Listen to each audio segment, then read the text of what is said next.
Oh, welcome to a special edition of AVfM Radio. It's going to be a wonderful Saturday. We've got a rally going on in Toronto this morning, and we are looking forward to bringing you live updates. I sincerely hope that they're capable of getting some audio going, because we've got a file to play from Warren Farrell to the rally, and we would like to hear some of the speeches and provide those to our live listeners. This morning we've got your host, James Huff. Co-hosting with us is Erin Pizzey. Hello. Robert O'Hara, our AVfM News Director. Good morning, everybody. And we've got a special guest on today, Mike Buchanan. Yes, hello, James. Mike, why don't we start off with exactly what it is you're doing over there in the UK? Okay, well, I lead a political party, the only men's and boys' rights party in the UK, called Justice for Men and Boys and the Women Who Love Them. We launched the party about 7 months ago with the stated intention of contesting 30 parliamentary seats at the next general election, which is May 2015. We've just got funding for our fourth candidate, and we're still hopeful that we'll get 30. So it's going very well. Excellent. And you haven't been the targets of any massive demonstrations yet. No, I haven't. It's interesting you say that. I was at the National Conference for Men and Boys a couple of days ago, and I took along a video camera. You know, I'm still hopeful, that there's a British equivalent to Big Red. But disappointingly, nobody there. no demonstrators. It's kind of interesting. I think I just saw that Miles Grove, there wasn't much opposition to that or demonstrators there. So I think they're kind of realizing that these demonstrations are PR disasters for them, absolute disasters. Well, they're not capable of keeping control of the message. No. They're showing themselves for who they really are. They are indeed. Which is basically a bunch of hate-filled bigots, and there's there's no hiding it when people like Big Red and really every single protest up until now has demonstrated this in Toronto, and they're finally whoever their leadership is telling them to shut up and stay off camera. Yeah, I think that's right. I mean, if you go back to the Andrea Dworkin days, I think feminism really struggled because people saw, as you say, who they're for, and when they decided strategically to go below the radar, that was sadly a very strong strategy, because people just do not get, 99% of people anyway, just do not get who's driving all these agendas, because they just keep off the radar. And I'm sure your analysis is right. We won't see. I think they've got to find other ways to attack us, and they're struggling. Well, I doubt that they will be able to successfully do so. The reason being is because they've already gotten the ball rolling with the men's rights movement. We've almost reached that critical mass. There's no real turning back at this point. So, they harped and pushed. They came out in the light. They set themselves up for failure in the long run, and we've ended up garnering so much attention that even if they go back and hide, even if they go back and hide, we're still moving forward with our message. Yeah. I don't see what they can do. I mean, there are efforts to censor on Facebook and whatever else, but they're. I mean, perhaps in another age before the internet, they could have got. They could have had more impact. But you can't stop a movement like this in the internet age. It can't be done. No, not at all. Well, why don't you tell us a little bit about some of the trials and tribulations that you've actually had to go through in order to establish yourself over there? Okay, well, about 18 months ago, after having written 3 books about feminism, I decided it was time to try and do something a bit more practical to fight feminism. And I always make the distinction between gender feminism and equity feminism. Though again, I don't think many people get that. Even the majority of women who call themselves feminists, they're really equity feminists. But it's a distinction that we keep having to make. Anyway, so I formed the Anti-Feminism League with a view to having a blog about all sorts of feminist issues. But it wasn't long before I realised that sites like A Voice for Men, of which I'm a huge fan, by the way, were kind of doing stuff that was so strong and so many great contributors that I needed to do something a bit more practical with my time. So as a former businessman for 30 years, I set up something called the Campaign for Merit in Business. And the whole point of the Campaign for Merit in Business was to try and persuade the government to drop its direction of travel for pushing more women onto corporate boards. There's plenty of evidence now that when you drive up the proportion of women on corporate boards, regardless of merit, because it always is regardless of merit, then the impact is to reduce corporate financial performance. So I started that campaign off. I engaged with House of Commons and House of Lords inquiries, and it was quite fascinating. I mean, at the end of the day, I expected the politicians, even conservative politicians, to be very much in favour of that direction of travel. What I hadn't expected was big business people and professional bodies all to be, if you like, stoking that boiler on that train, and it's still an incredible thing to me. But I think they all share a common interest in driving women into the workplace, and I guess a big business has come to the conclusion that it's willing to, in having more women in the workplace and the extra demand for their goods and services, that to allow a few women onto their boards, almost always as non-executive directors, was a small price to pay. Interesting. And so at the end of 12 months of making a lot of impact, in fact, even the Prime Minister, David Cameron, 18 months ago, routinely, and just every talk about women in business, he would say that having more women on boards leads to improved financial performance. And we were just relentless in asking, in putting forward Freedom of Information Act requests, and we just absolutely assaulted, in a polite way, anybody who claimed that more women on boards led to improved performance, because the evidence points in the other direction.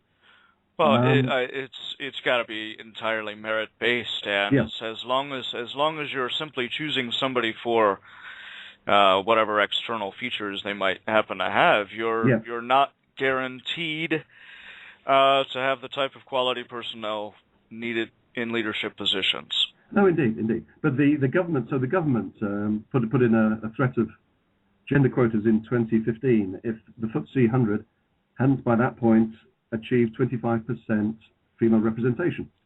Now, in 2010, before that threat came on, just 13%, 13% of new FTSE 100 director appointments were women. In 2012, the year after the threat came in, that had risen to 55%. And as I say, almost all were non-executive directors. This is a gravy train for women who wouldn't have a hope of getting onto FTSE 100 boards otherwise, just wouldn't have a hope. Right. But at the end of 12 months, we kind of won all the arguments, but the train carried on in the same direction. So I thought, what do you do in a democracy when there's a policy direction of travel which is absolutely insane, and the government will not be moved? I thought, well, I sort of had a light bulb moment. I said, will you form a political party? So that's what we decided to do, and the whole area of merit in business is just one of 20 areas that we have in our consultation document, and I suspect our final manifesto will have nearer 25. Interesting. Well, I have been made very aware due to the efforts of our European news director, Lucien Valsen, about the EU attempting to impose quotas on all their nation states.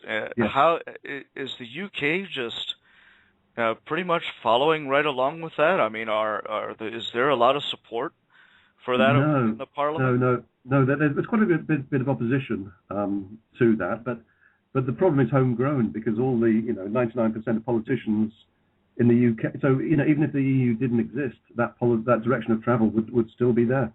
The thing that they resent is being told, or politicians resent, having the EU dictate in this area. But as I say, if the EU didn't exist, there'd be no practical difference. And the EU, I mean, there was an outstanding piece by Lucien. Well, all his pieces are outstanding, quite frankly, but a truly remarkable one in the last week or two about the intention of the EU to ban anti-feminist speech. Really, just astonishing. It really is. I mean, it's not surprising, but it's because again, it's the same direction of travel. But my God, we have Orwell's 1984 here, don't we? It truly is. How do your constituents or the people you're getting out, and I'm sure you're doing a meet and greets and shake hands. Have you spoken to them about that aspect of what the EU is trying to do? People are absolutely appalled. But the EU is, as it always does, it wraps it up in saying that it's against hate crime.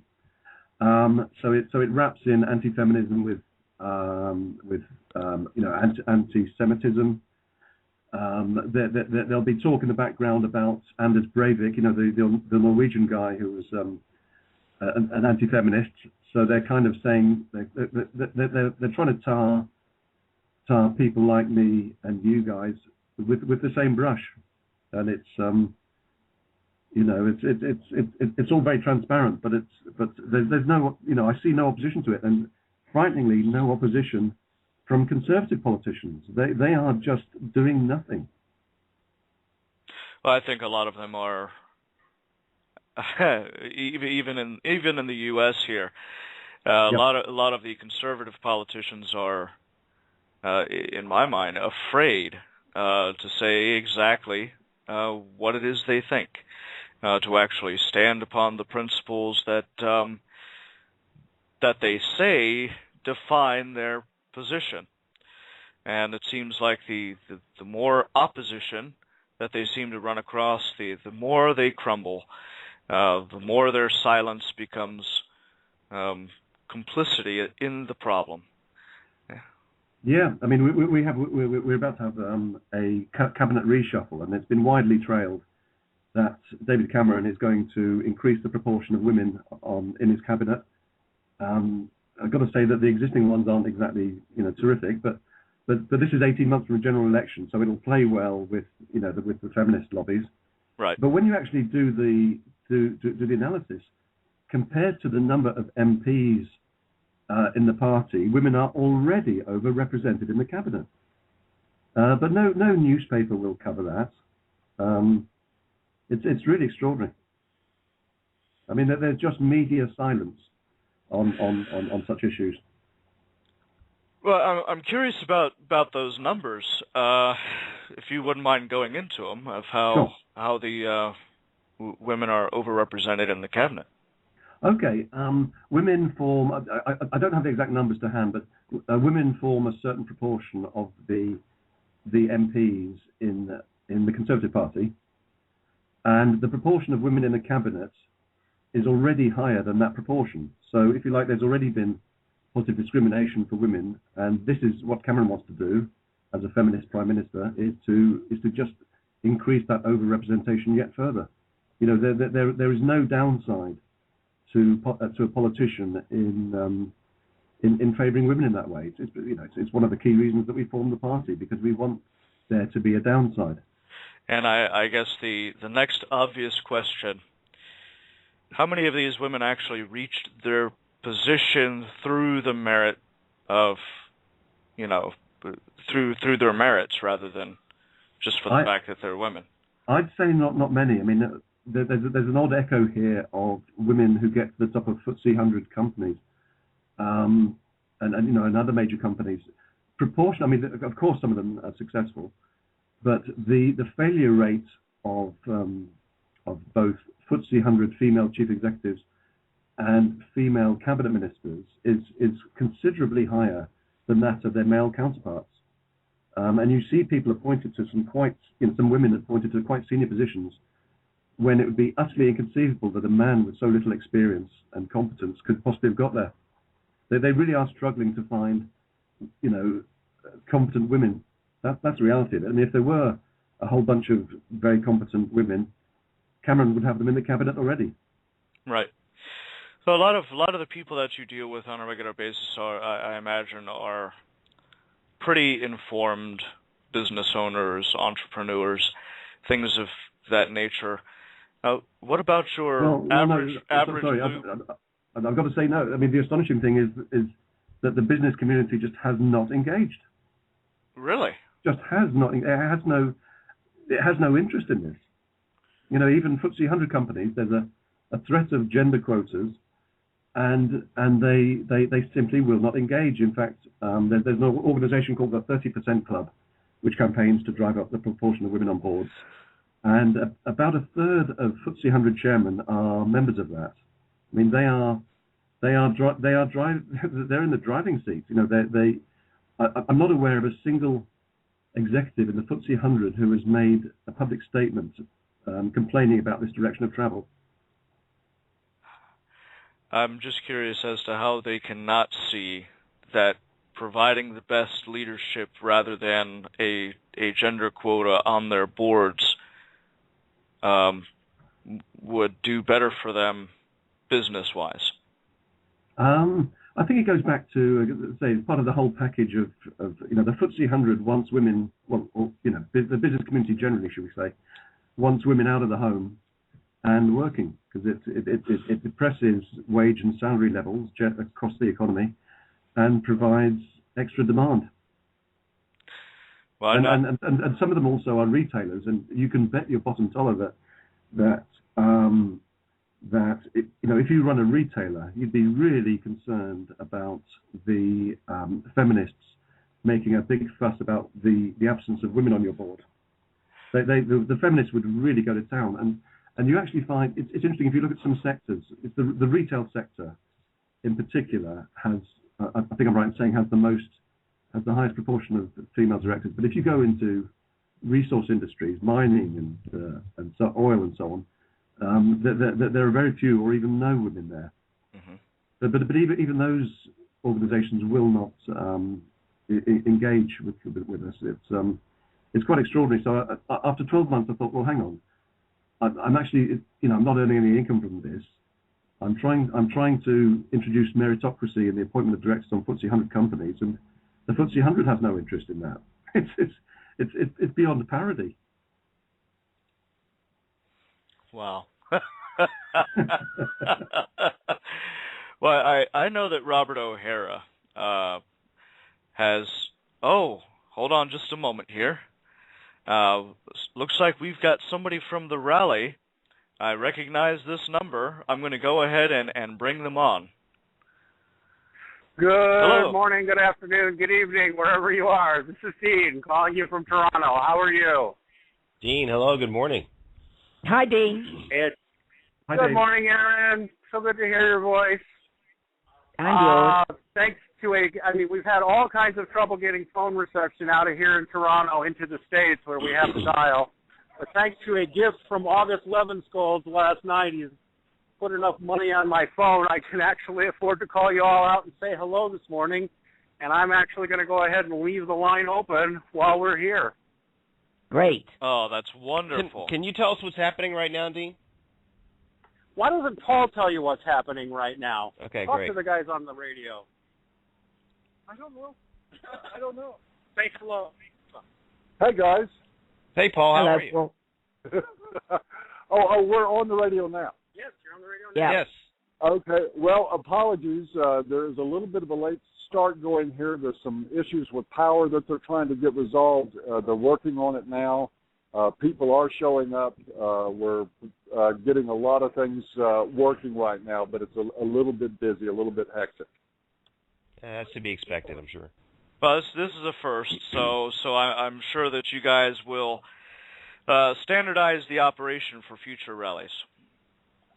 Yeah, absolutely, we will, and thank everybody for bearing with us. Well, we kind of want your perspective. Oh, yeah, we were wanting to Paul get. had to go because he's busy trying to get things set up. I just thought I'd have him say hi to you.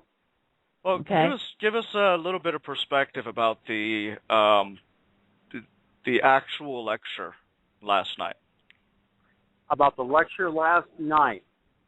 The hall was absolutely jam-packed with people.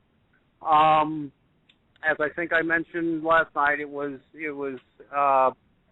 all the seats were filled, and it was overflowing into the aisles. Miles Groff is not the most dynamic speaker, but he delivered a really quite powerful message about what the issues are facing young men, particularly on college campuses these days. The Q&A session afterwards also went remarkably well. I know I got in a question and a challenge for Professor Michael Kimmel and the likes of Hugo Schweitzer, who who claim to be men's advocates, but teach and say really rather toxic, misandrous things, which is a point Dr. Gross seemed to appreciate. There were even feminists there asking questions, but amazingly, only a few of them, and no shrieking, no trying to dominate the narrative, just asking questions. In other words, doing this miraculous thing we've been looking for I don't know how many decades, taking part in the discussion like human beings. It was kind of nice. Absolutely amazing. And I imagine that cafe filmed all of this, right? They not only did they film it, but there was at least 3 other film crews there filming it. So I expect to see a lot. I don't know, I don't know how much of it's going to wind up on YouTube or when, but there was a huge number of people filming. There was a huge number of people filming outside before the event. Although I couldn't help notice the irony that when I got back to my hotel room that night, despite all the news coverage, there were only 2 stories on the news. One, people were upset because they found some house with 100 cats living in it, and they wanted to attack the owner for mistreating animals. And the other was a protest against a professor who said he preferred to read and study the literature written by men like himself. And so that was sexist. So that made the news, but we didn't, at least not yet. So apparently cats and professors who like reading books by men are a bigger issue. But I guess we've just come to expect that. At least we're getting more and more people actually listening to our issues. I'm here at the park in Toronto. It's a lovely morning. I would say there's at least 100 people here by now, and more keep milling in. We were supposed to have power and a live video stream going over the internet. We're having trouble. The loudspeaker, we don't have power, so we don't have the loudspeaker. So we've just got people holding signs, talking, and getting to know each other. And that's cool, too. Got a lot of signs. Dean, Robert has a couple questions for you. I'm interested in the media presence. I'm interested in the media presence both last night and today, if there is one now. Last night you said that there were a lot of film crews there, but you didn't say anything on the broadcast on the news later that night. No, I did not. But they did. I might have been looking at the wrong station, so I may have missed it. But there was they did expend, because that's not cheap to have crews out there filming. So obviously people are interested in what's going on. Whether or not the news directors are going to broadcast is a completely different story.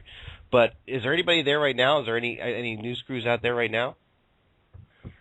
There is one news crew from Ryerson University, interestingly enough. Interesting, yeah. And the documentary filmmaker who is doing a filmmaker on A Voice for Men and the men's movement in general is also here. sitting there interviewing Karen Strawn right now. Oh, what a shock. wonderful. Everybody always wants to talk to her. Right. There's a reporter here from Vibe magazine. Right. Not the guy we made fun of, so that's cool. And there are several other people walking around with cameras and with notepads and recording devices. So I assume there are reporters from other publications here. What kind of problems are they having with the power? What is there? Did no one think to make sure there was a power supply out there before the rally started? Or I'm not sure. I didn't get the information on that. All I know is I arrived and they said we're having power issues. Oh, okay. Right. A counter-protest may be arriving as we speak. Oh, Let me walk awesome. over toward them and see if I'm correct. Take a buddy with you. We'd be so disappointed if they didn't come. Oh, yeah, there's multiple Danny news reporters here. Oh, yeah, and everybody's running. Let's see. Oh, yeah, all the cameras, including me now, of course. Okay, they're screaming pro-gay, pro-choice. Yeah, most of us, too. But anyway. Hey, straight pro-choice for men. Straight pro-choice for men. Do that. Pro-choice for men. All right, I'm going to actually walk away so that I don't get in trouble with these people. Well, here they come. How many of them are there? Let's see. I'm walking away to a safe spot first. Looks like a group of about 20 to 25, I would say. Okay. 20 to 25 counter-protesters, I would say. And they're calling themselves Bashback. B-A-S-H-B-A-C-K. So a group called Bash is here. No, I don't like it. Let's see. Who else can I hand the phone to for a little bit? MRAs go away. There it is. We were looking for that yesterday. MRAs go away.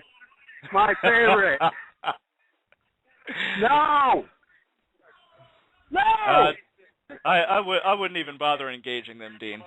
Well, yeah, we need someone to report to us what's going on. Get used to it. Get used to it. All right, we're having some fun here now. Hey, they say we're anti-gay, guys. Are we anti-gay? Where is Andy Man? Yeah, tell that to our gay members, pal. Dean. Oh, thank you. Yes, sir. Okay. Now the question is whether or not you guys are in any way going to attempt to engage them, or do you think it would be more productive to actually just ignore them and move on with the message of the rally itself? Oh, looks like we lost Dean. Dean. Dropped. Yeah. Well, let's hope everything's okay. Oh boy. Well, I hope that I hope that they get. I hope they get situated because but of course with no power, it's going to be kind of a false start, so to speak. Be interesting. Yeah, right. So let's go ahead and move this around the table here. Erin, what are your impressions on this so far? Well, I think they're playing a much more carefully stratified game than just turning up and screaming and shouting. I don't know who this group are. Why was Andy Mann's name brought up? Andy Mann. Because he's a colleague of mine. He represents a voice for men in London, and he had a real battle with the very, very radical feminists who essentially want euthanasia for all men and to kill small boys. But he's not at all anti-gay, at all. He's anti their attitude, particularly towards transsexual people, because they are vicious. Right. Again. Go ahead. No, yeah. He made that quite clear whenever he took his group over to the London Center and turned in all that information about the Rad Femmes. Yeah.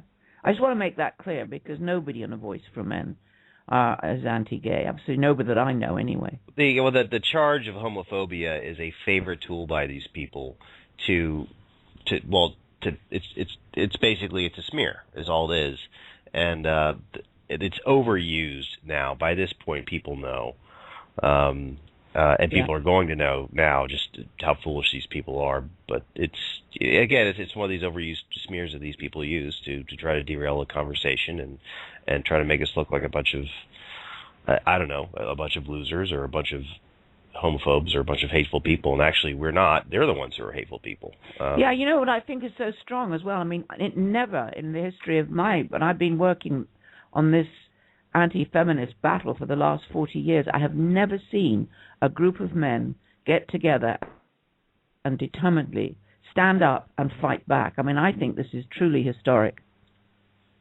There's no doubt that this is historic. This is the first time I can remember, and I should ask you this. Is this the first time you've ever seen any kind of actual physical demonstration by men's rights activists? Yeah, apart from individual sort of, over custody issues. But right. I've never seen a group of men come together like this and actually fight back. Right. Because on the whole, men have really succeeded power to women, if you think about it. I mean, sure. Everything Mike's saying is so true about the business community. And the tragedy of all this is nobody, when they're talking about how our Prime Minister wants to force women into work, who looks after the children? The children actually lose out at the end of all this, don't they?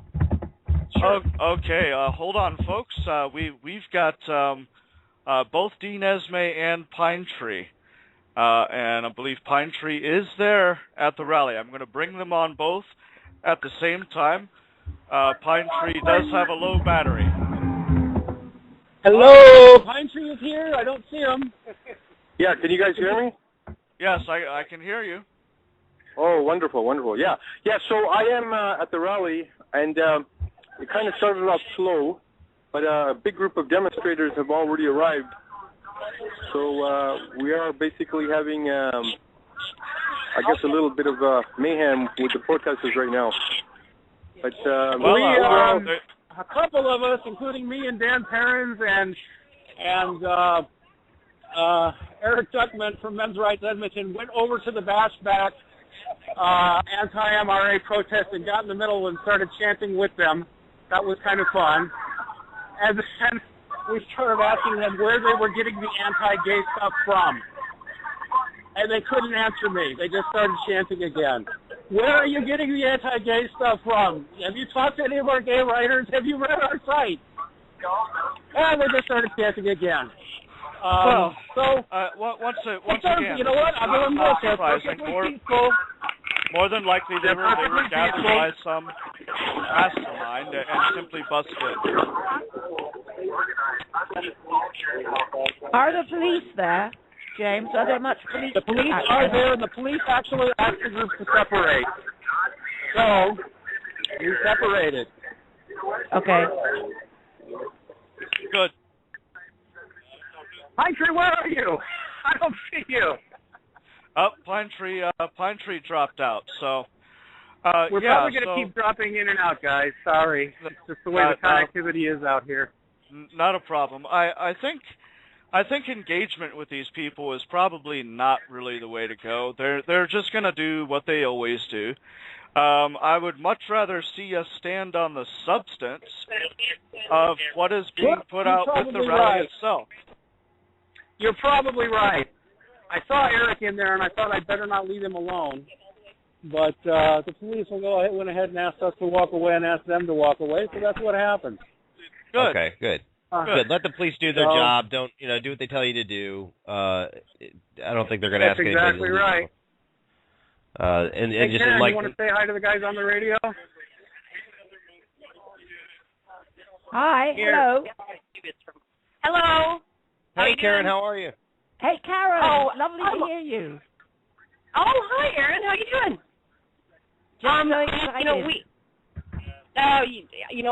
I thought for a while that the protesters weren't going to show up, and then they did, and I think one of some of their rhetoric is heterosexuals stop abandoning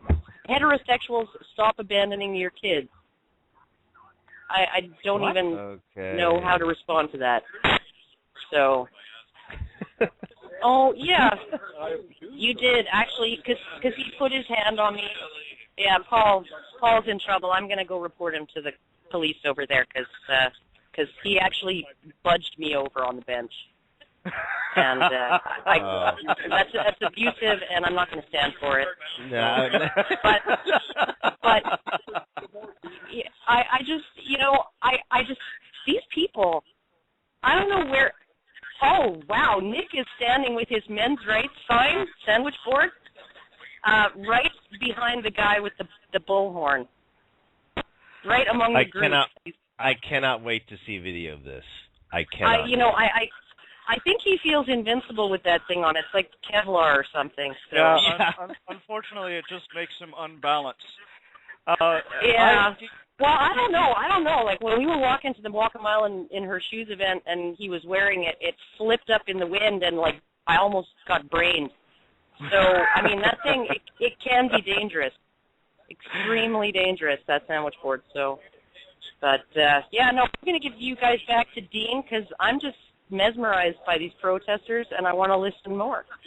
All right. So, Have fun. all right, nice to talk to you guys. And here's Dean. Okay, thank you. Bye-bye, Karen. Hey, guys. So, Yeah. apparently we're at a slight disadvantage because even though they're a smaller group, they have a megaphone, and ours still isn't set up and working yet. Oh, jeez. Well, right. yeah, that might make it a little bit difficult to take care of the speech portions of what you guys are wanting to do, and I hear sirens in the background there. What's going on? I don't think it's related. I think we're just in a busy, crowded street.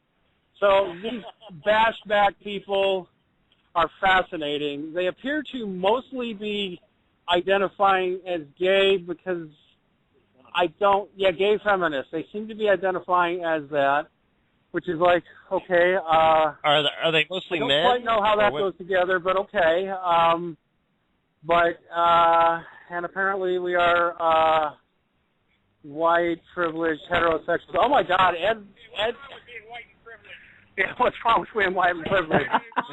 I don't have any privileges, pal. How about give me a few of those privileges? You should get them back. So yeah, okay. So we're all basically just milling around, and I'm finding, I don't know, trying to find someone for you to talk to besides me. All right. Well, any guess as to when they're going to get the facilities running so we can get the show on the road there? Let me see if I can find Attila and ask him. There's more camera crew here. I don't know who they are, though. I keep finding people with professional recording equipment, but they don't have identification information. Ask them if they have a power source. ask the media if they have a power source. Can we borrow their power source? Hey, where's Attila, Paul, guys? Do you know?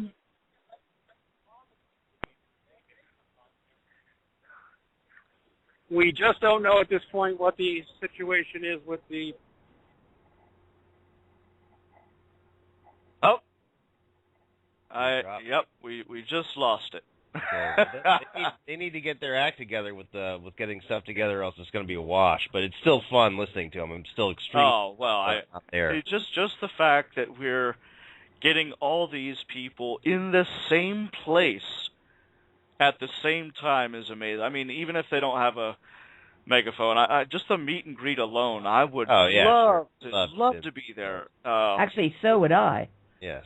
I think it's wonderfully historic, and I just hope that there's some good points made, and it makes it to the general media, because those points needed to be made by men about men, and not just this silence when women, like the radical feminists, make their extremely vitriolic and man-hating comments, and there's just a deadly silence coming back. I think this is the healthiest thing I have seen for a very long time. I would agree. I'm very excited about it too. This is really what's as small as this may be, and as well disorganized or whatever's going on over there.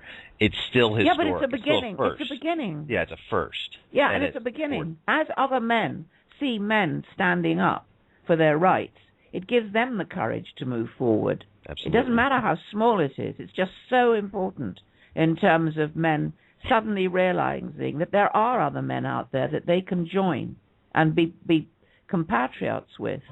They don't have to be isolated. Yeah, and it's important that there are news crews there. So this is going to be people are going to see this all over the world, hopefully. Yeah, if it gets broadcast. If it gets broadcast, well, we're certainly going to talk about it here. There's no doubt about that. Sure. But just the sight of this on the news will send a lot of our opponents into a panic. And I can't help but think that there are feminists all over the world right now who are paying attention to what's going on and saying, "Oh my God, this is going to be something we're going to have to contend with." And I think as Mr. Buchanan said, they don't have a strategy for this right now. They don't know. They don't know how to. No, they don't. Can I just say that? Sure. I mean, perhaps this is our Rosa Parks moment. Maybe. Or it's a first moment for us. Really looks like we've got Dean back on the line again. Okay. Stand behind me with your signs. Dean, you're on the air. Dean Esme, you are on AVfM Radio. Dean, you there? Well, it's showing up in the bar there, but we've got nothing. I'm going to go ahead and leave it live, at least until he decides to hang up and reconnect, or maybe finds a better connection spot. We have power. We have good speakers beginning, and I'll let you guys hear events as transpire. Okay. Have they figured out a way of getting those speeches to us? Yeah, if they can figure out a way to get an audio feed to us, that'd be great. Tell them to call in. I welcome you to an historic moment, a gathering of men and women to express the concerns of men and boys in crisis. I'm guessing this is Warren Farrell speaking, correct, Dean? This is Attila Windsor. Okay. Many people that have from as far away as California, Dakota, Michigan, Texas, and elsewhere in the United States, as well as Edmonton in Canada and many other Canadian provinces. This, ladies and gentlemen, is an historic moment. Never before has there been a gathering of this magnitude to support the need of men's and boys' issues. We have got serious problems. And I beg the question, as those who oppose our voice,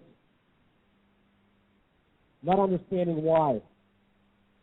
Why are they opposing us when what we are doing is something positive for the betterment of not only men and boys, but society as a whole? Why would these people travel this incredible distance on this historic day? It certainly isn't for any kind of a malicious consideration. We're doing it out of compassion for the need that men and boys are facing. In Canada, 8 men commit suicide every single day. 2 women commit suicide every single day. This disproportion is a clear indication of the stresses that men are facing. Our education system is no longer hospitable to boys even as early as kindergarten. Our education system is now geared to make it hospitable for the way women think. And that's fine. But we can't be stepping on men and boys in order to get there. What we need to do is to bring public awareness to the issues that we are seeing. people that oppose us, I do not understand why the malicious attack. Our event page was absolutely brutalized. There must have been 300 or more spam attacks. Posts that were of decent nature were reported as abusive, and our event page was absolutely destroyed. But we are here nonetheless. We're here today because we have a reason to be here today. Because men and boys are in crisis.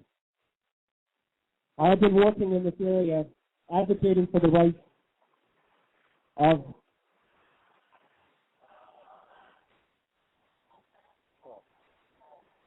and here we go. Idle attacks, things that are absolutely without merit.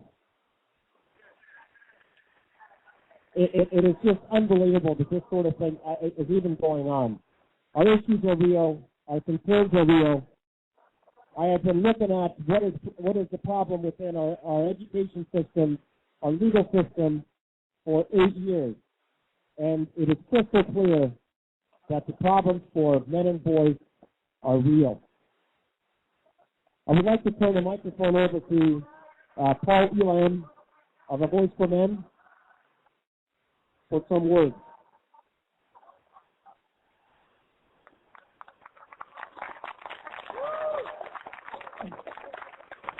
Hi, everybody. I'm Paul Elam, and I'm a men's rights activist. This better. Okay. There is a lot of questions that go on about even the words men's rights. This is also a crisis of rights. When we look at our family courts, what's happening to our children in there being ripped away from their fathers, their right to have the stability of a father in their lives is being violated. The rights of men for reproductive rights are violated and ignored. And I also, for our friends back here, want to say thank you for appearing on behalf of all the writers for A Voice for Men, including our gay and lesbian and transgender writers for the site. Their voice is being heard too. This is a historic day. I have never been at a gathering like this before. I have never seen a crowd gathered. I've seen crowds put together, some small ones for fathers' rights, for family courts, but I've never seen a gathering like this out of concern for the general state of affairs for men and boys in this culture. And as Attila said, we are in a state of crisis. Our boys are falling out of school from grade school to grad school. Their futures are being compromised by a lack of education, by being marginalized in the workforce, by being marginalized in the workplace, by being marginalized in society. And the sad reality is that the most common response to discussing their issues is that.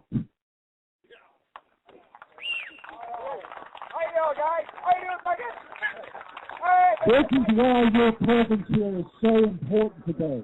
This is why you are a voice for men. Because if we don't stand up and speak, those are the only people that are going to be heard. And it's time for that to end. It's time for us to quit apologizing for being for men's rights. It's time for us to quit apologizing for being men. It's time for us to quit apologizing for caring about what happens to men and boys. This is real simple stuff, people. If you don't care, more power to you. You're a part of the regular world that has ignored what's going on with men and boys to the point that Miles Groff predicted last night that in 50 years the last bachelor's degree will be issued to a male in this country. And the response we get to being concerned about that is this. We're not doing this anymore. What I would like to invite you all to do is to consider, regardless, I know that there are people that take exception to some of the things that we do with A Voice for Men. Join us anyway. step up anyway. Let's set our differences aside, because if we don't stick together, that's who we're making happy. This is important. You are the first people I've ever seen in a public gathering of this nature to step up and be counted for men and boys. Please, the next time we do this, and there will be a next time, bring a friend with you.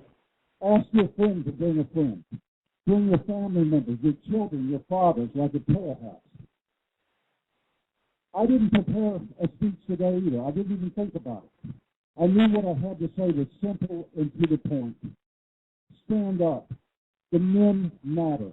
Men matter. Men matter. Thank you.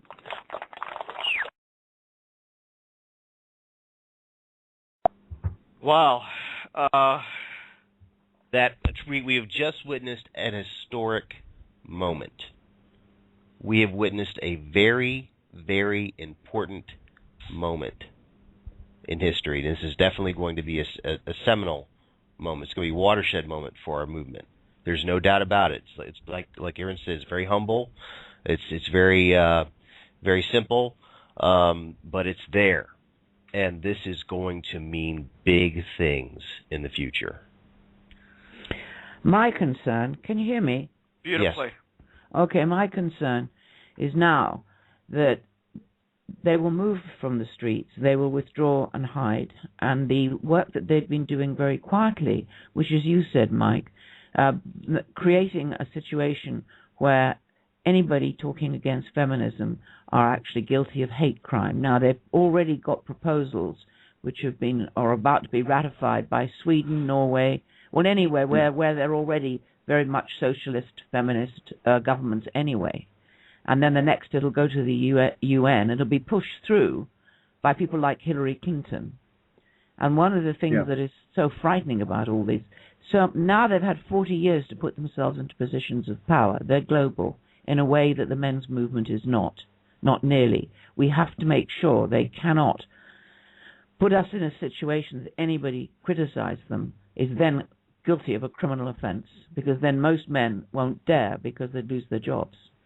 This is where I really believe that the idea of peaceful civil disobedience to tyranny is important.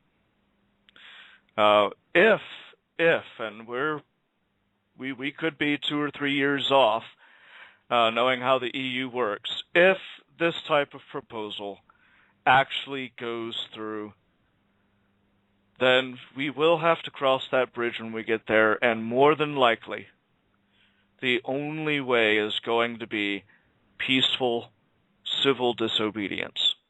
I agree. But I don't think the other side's peaceful or have any intention of peace.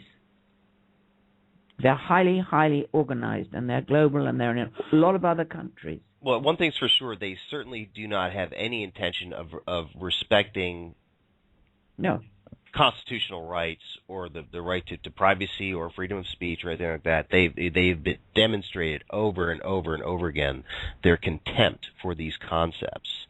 And it's interesting you mentioned Hillary Clinton, because I'm telling you right now, she is going to run for president in the next presidential election. Yeah, I know that. It's going to happen. And people, I mean, there's a lot of people in this country, both men and women, who have always been very suspicious of her because she's a very, very awkward personality. I think she's a dysfunctional personality myself. But she is going to run for president, and she is going to, and she's going to have the full backing of the Democratic Party behind her. And there's something very, very scary going on here in the U.S., and that is that both the Republican and the Democratic Party are, in fact, working for the same people.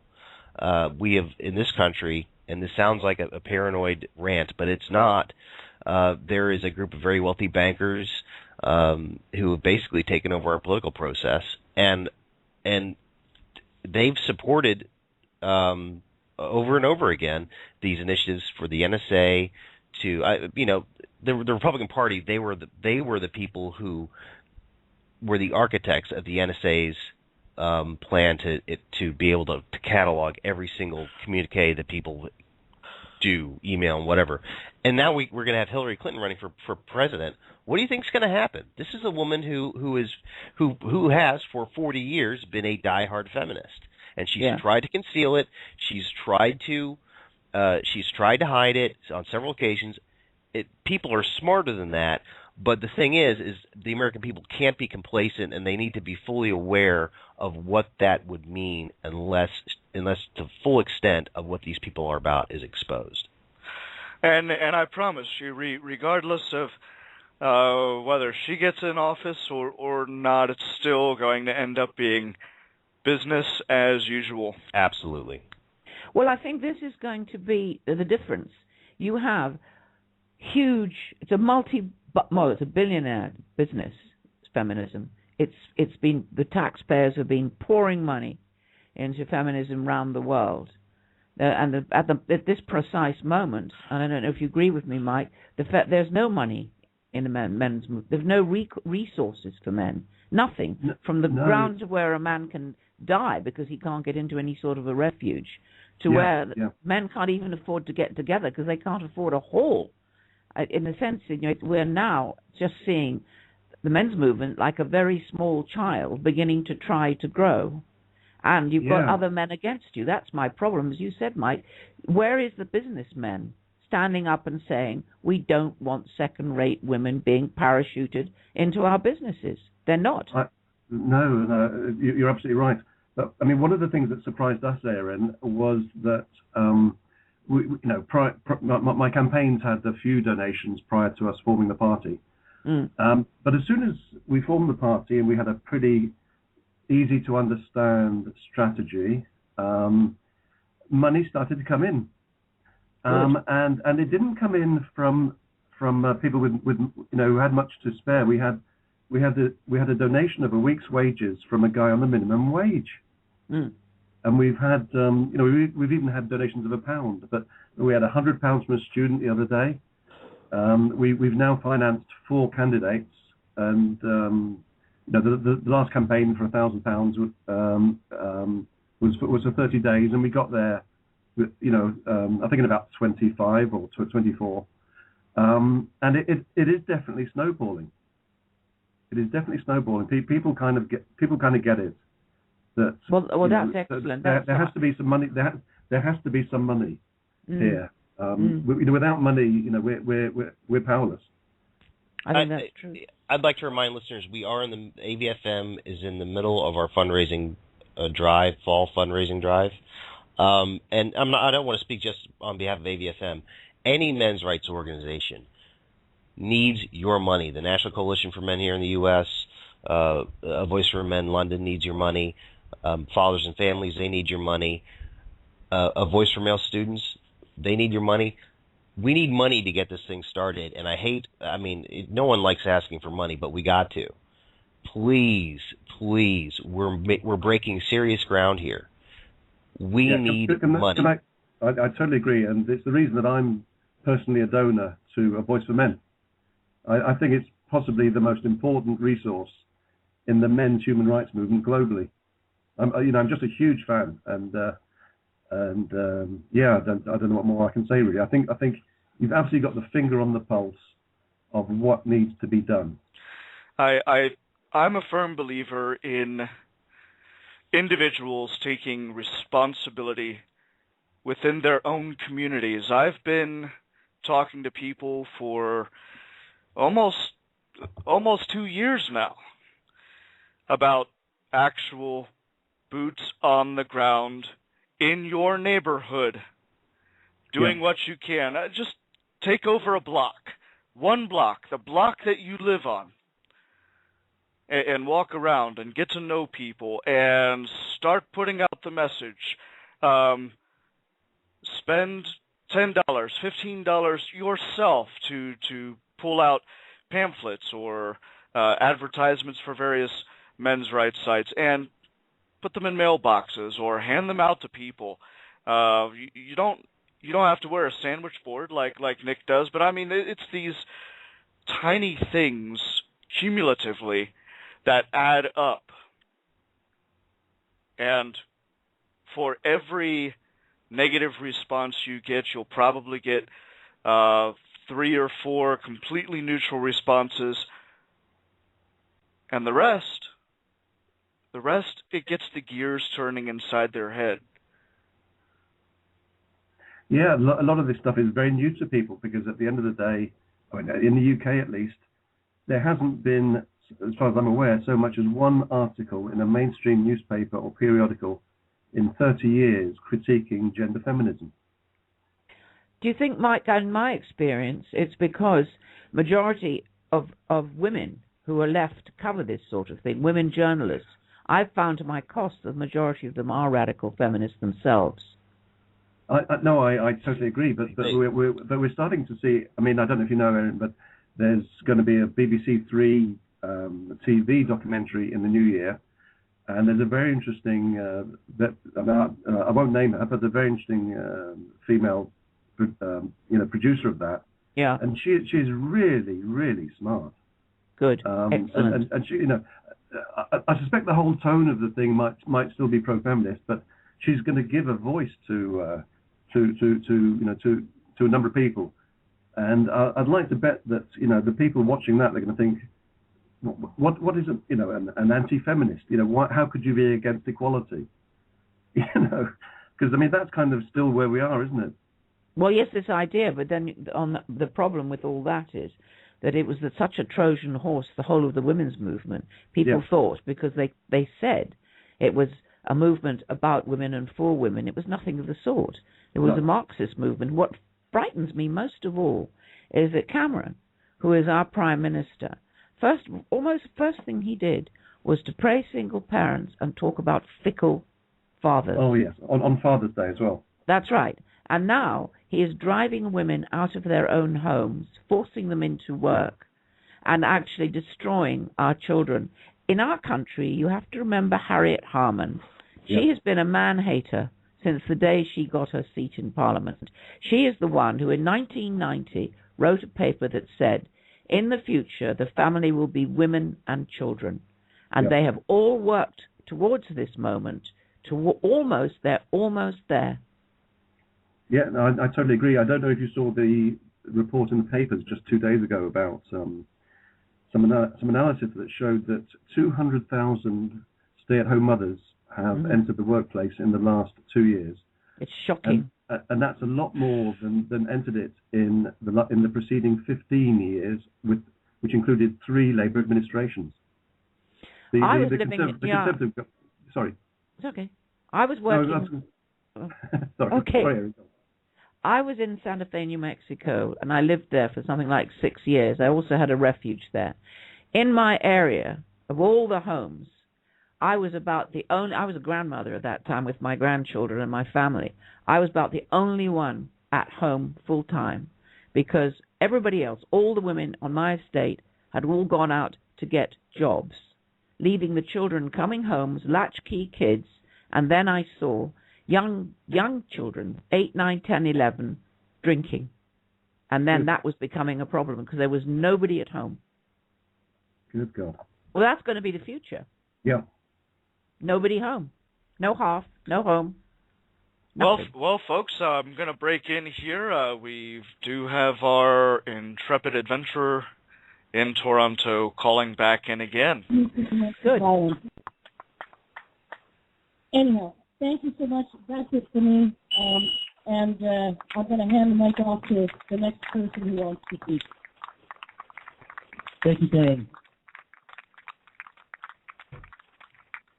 At this point in time, I would like to invite Adam McPhee of Cafe, and he would like to have a few words for us. Do you guys mind just going out of the way? Because I'd actually like to address the protesters directly. Just bring the mic close to your mic.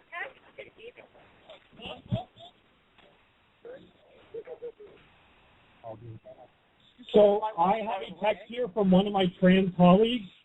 So if you guys want to talk over me, you'll be silencing a trans voice. I work in the LGBT community. I work with the People with AIDS Foundation, predominantly with gay men. So if you want to claim I'm homophobic, why don't you come by my workspace and tell all the gay men I work with about how homophobic I am when I'm helping them with food, when I'm helping them with housing, when I'm helping them with their suicidal issues. My trans colleague mentioned, I have issues with women being lumped with trans. This is in regard to talking about a trans space and a trans women in trans center. I have issues with women being lumped with trans. People assume you can lump. Sorry.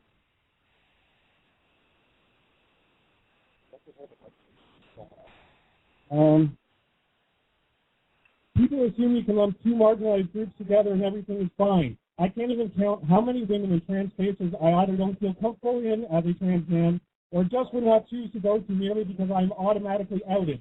Plus, I've experienced more oppression in women's space, specifically queer women's spaces, than I have amongst any other community. I think it's important to make all spaces safe and welcoming and not about assuming one group is able to relate more. We all have the ability to be judgment and exclusionary. It's about how we work together and not assuming where people feel more comfortable. Sorry, Clifford, I'm working with a microphone. Furthermore, at a meeting the other day, one of my clients mentioned that they had been contemplating suicide for a year. They were not seeking help until someone spoke out to them and said, hey, you need to get help, you need to deal with your own stuff. At our bike rally, which is to raise money for people's AIDS, and it's our biggest fundraiser there is, he gave a speech in which he talked about how he struggled with depression. And when you're on HIV, when you have HIV, you take a huge amount of drugs. There's a reason it's called a cocktail. There's a fuck ton of drugs that you have to take. So he did not want to take any pills on top of that. So he did not go to seek help initially. He did not go to get the antidepressants that he needed. When he finally did, he was wondering, why did I wait so long to do it? He was contemplating suicide till that moment. When he outed his story to another queer man, a whole collection of them, one spoke out and said, hey, I was contemplating suicide too, but now I'm not. When we talk about men's issues, we talk about gay men's issues. We talk about black men's issues. We talk about Asian men's issues. We talk about fathers, sons, brothers. We talk about all men. We are not exclusionary. We have women's voices here. Hi, Karen. We are not exclusionary at all. You guys are trying to stifle our voices. You are stopping men from talking. If you stop men from talking about suicide, you are encouraging suicide of men. So if you guys want to keep protesting this, you are encouraging suicide. To say nothing if you're staying on a veterans memorial while you're protesting us, and who knows how many of those men died for just being sent off, being conscripted, what kind of troubles they dealt with. You guys are protesting men's issues, which are valid issues. Thank you.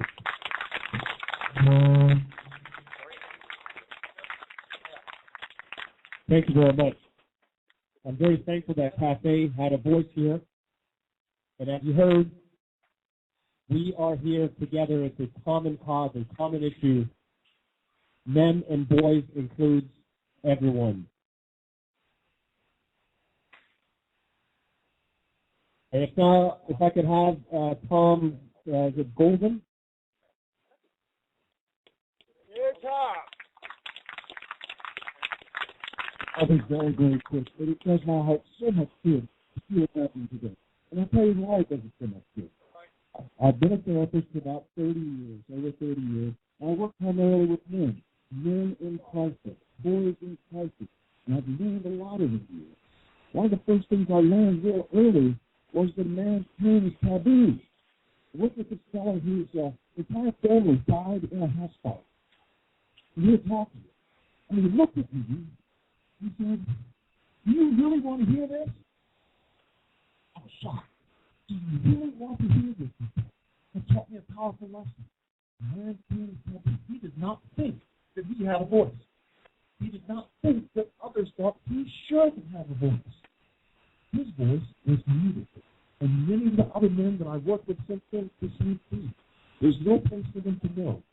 There's no place where they get compassion, such as being pushed by AVfM. All the people out there looking for ways to find compassion and choice for men. Because men really don't have much compassion, and they don't have a voice. And the legislators, you think that there'd be lots of men there, you think men would get a voice, right? Nope. They're there to serve women. Where else? In the academia, do men have a voice? No.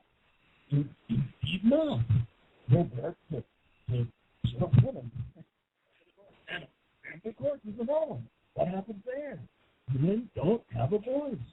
In the media, men don't have a voice. Where's the one place that men have a voice? The internet, and guess who started it? Mr. Elam, and we can thank him for that. Thank you very much, Paul.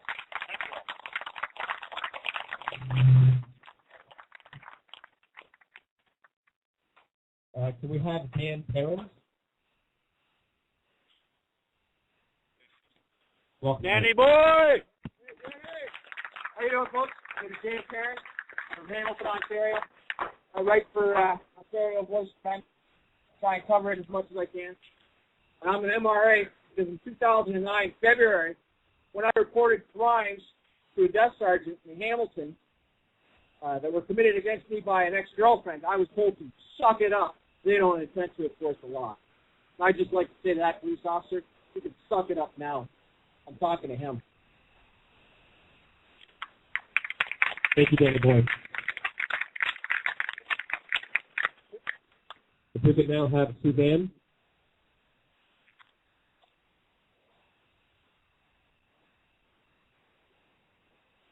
Welcome, Suzanne. Sus! Hi there. I don't really have a lot to say. I didn't prepare anything. I got into this movement because I have a son, and I'm concerned about his future, and it is absolutely amazing to come here, and I feel like I've found my family. They say what they think, they're honest, and they're telling the truth. And I haven't heard a lot of truth the last 30 or 40 years. So let's keep this going. Thank you, Sus! Thank you. I'm just going to take a half of a minute to try to patch in. We have a message here from Dr. Warren Farrell. Just bear with me for a moment. Hi, I'm Warren Farrell. Many of you know that for years, when I served on the board of directors of the National Organization for Women in New York City, that I led the men's support section of the Women's Strike for Equality. That was in the early 70s. At that time, a woman who wished to enter medical school or law school or play high school sports or get a PhD was fraught with limitations of opportunity. I'm proud of what feminists accomplished and proud of my tiny drop of contribution to that ocean. Fortunately, things have changed. Unfortunately, Canada has developed bureaucracies of equity that act as if things haven't changed. For example, in 1970 in Canada, men were 62% of Canada's undergraduates. Today, women are 62%. Today, Canadian girls score 32 points higher than boys in reading, obviously one of the greatest predictors of success. Canadian boys are ahead of girls only in areas that are every parent's nightmare: autism, Asperger's, ADHD, behavior problems, delinquency, drinking, drugs, addiction to video games, dropping out of high school. Yes, 2/3 of Canada's high school dropouts are our sons. Today, throughout all the industrialized world, our sons are in crisis. In the U.S., our sons go from, at the age of 9, committing suicide equally to girls, to, as they learn the male role in their 20s, committing suicide 5 times as often as girls. By the age of 85, our grandfathers commit suicide more than 1,600% as frequently as our grandmothers. Today, women's opportunities in men's world of work have changed, even as men's opportunity in women's world of parenting have remained stagnant. I was really shocked when I did the research for Father and Child Reunion. I was shocked at how crucial dads are, and especially after divorce. Yet as I've done expert witness work throughout the United States and Canada, I constantly see tears from dads who want to give their children the love they need, yet encounter a court system that gives moms the right to children, but forces dads to fight for children. Students who are inexperienced in reality are today entering universities with women's studies, but no men's studies, with women's centers without men's centers, learning about domestic violence against women, but not men, a la the late Earl Silverman. They learn to associate being educated with being shamed. They don't learn about love, but about hate. Hatred that runs so deep that ironically any woman or man who dares question it is called hateful. Thus, the Canadian Federation of Students has declared that groups that try to articulate a sensitivity to men's issues on campus are men's rights groups, and that a men's rights group is ipso facto hate speech, and thus they deprive male-positive groups of student funding. They even deprive them of tables to recruit on campus, and allow no funding to promote activities. Bottom line, what all this amounts to is silencing the silent sex. Never in Canadian or U.S. history has articulating the needs of a group been called hate speech. Even when women at Ryerson University wish to create a group that is male positive as well as female positive, they are not encouraged and financed. They are silenced even before their mouths are opened. Worldwide, the bureaucracies of equity have become the bureaucracies of inequity. When I wrote The Myth of Male Power, I hoped that the articulation of men's issues would be heard by at least some of my feminist colleagues. But the few who have also been silenced. Feminist power in universities, like all absolute power, corrupts absolutely. This rally has more than a right to create a check and balance to absolute power. It has a duty. What specifically is that duty? The duty, for example, to sue. Yes, sue any university that uses taxpayer money to shut the mouths of men and women who value their fathers, who value our sons and value the future of family enough to call our attention to the crisis facing our sons. University feminist absolute power is doing more than violating your rights. They are violating your son's rights and the right of your son to be a dad. It is your mandate to provide the leadership to raise young men that our daughters will be proud to love.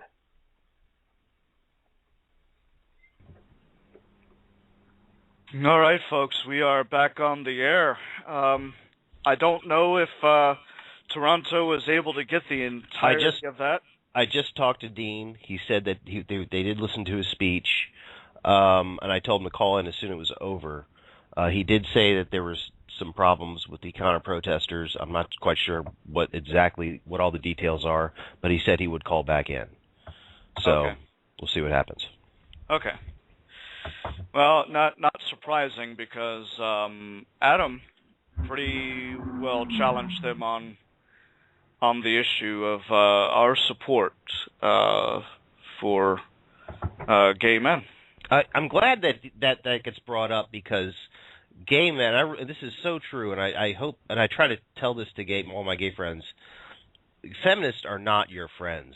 For any gay people who are listening right now, and really gay men, especially gay men, need to understand this. Feminists are not your friends. Can I give you an example? Sure.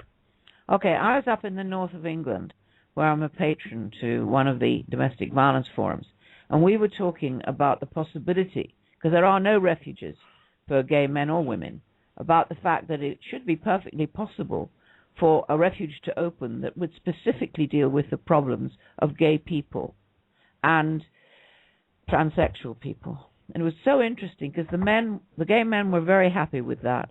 So were the transsexuals. But it was the gay women who refused to have anything to do with men. And that ended the whole effort that we were trying to make. I think you have to remember, and I have had my run-ins in many, many years with the gay women's movement, side of the movement. That is a pathological hatred of men, and I think people shouldn't be fooled by anything else. This is interesting because I have a lot of lesbian friends as well. I have a lot of lady friends who are homosexual. Yeah. And of course, not all of them hate men. I mean, a lot. No. I'm talking about the very radical element. It's amazing how feminism has used sexuality in this regard. Obviously, a lesbian is not going to relate to men the same way that a heterosexual woman is going to relate to men. And it's amazing how they have used this in a very, very psychopathic way to create a hardcore group, if you will.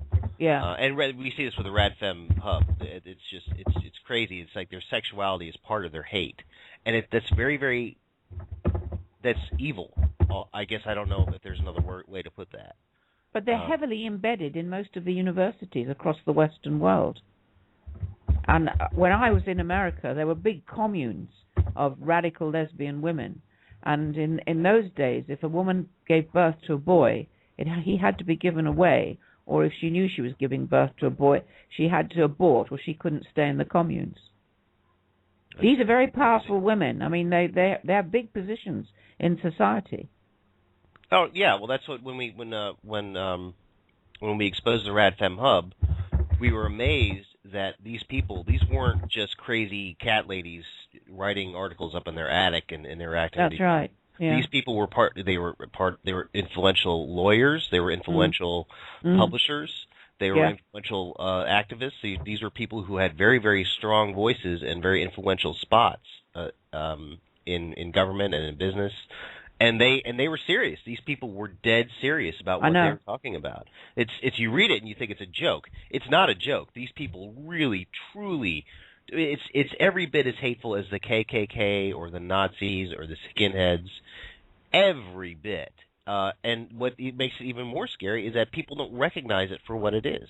Just out of curiosity, Mike, did you have an opportunity to review the Agent Orange files? No, I didn't. You might want to get your copy. And for any of our listeners out there, you can get a copy. There's two versions. The original is hosted by Anti-Misandry, and it's found with a simple search. The other one is hosted by AVfM under the article title, Happy Birthday RadFem Scum. So pick up one or the other copy. Will do. And I'll it will make the hair stand up on the back of your neck when you realize that these are people who advocate literally turning men into glue and setting vectors for the reduction of Y chromosomes inside the male zygote. We've got Dean on the line again, and we're bringing him on immediately. Hello, Dean. Actually, no, you don't have Dean. You have Danny Boy. How you doing, Danny. folks? All right. We're live here. We have a little bit of a counter protest. I don't know if you've been told that already. Back Toronto. The Baboon Brigade, I've called them. Low sloping forehead, low thought process. They don't seem to get the message that men's rights are human rights. What's going on with them right now? Well, they're just taking little pot shots, making toddler comments. They're just acting like bored little children. What was their reaction to what Adam had to say?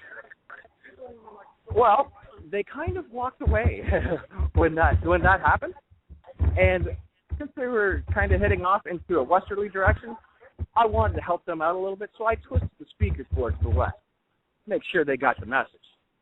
Right. And they quieted down and retreated. They didn't say much else. So after that, they just came right back using the same rhetoric that they were using before?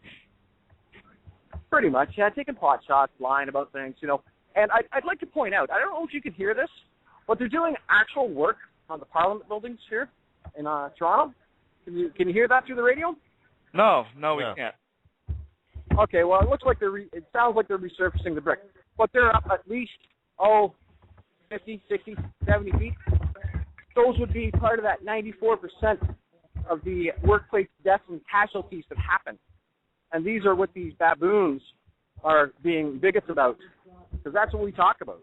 We talk about the issues that the fact that men make up 94% of all workplace deaths and injuries, 97% of all military deaths and casualties or injuries, 50% of the domestic violence, and a whole slew of other issues. But it just seems really, really ironic that here we have a high-risk job where men tend to take it up and tend to die in it and help make up that 94% of deaths and casualties, and they're sitting there down at the end, about 50 feet away, and they're, like I said, the baboon brigade. So they're really not doing anything then. Not really. I recognize a few faces from their Facebook page. Who is speaking right now, Dan? Pardon? Oh, Who's Walter speaking? Fox is speaking. Walter Fox is speaking. Walter Fox is an Ontario lawyer, and let's hear what he's got to say. Take the phone over there and hold it up. We'll get you on that. Yeah. We see it as a situation where people can cooperate and share. Our friends down the road see this as a zero-sum game. And today they have suffered a stunning political defeat. We've gathered here. They can't intimidate us. It's their view. They're wrong, but it's their view that if they're not on top and they're not in charge and they're not dictating everything, they've lost. Today, they've lost dramatically.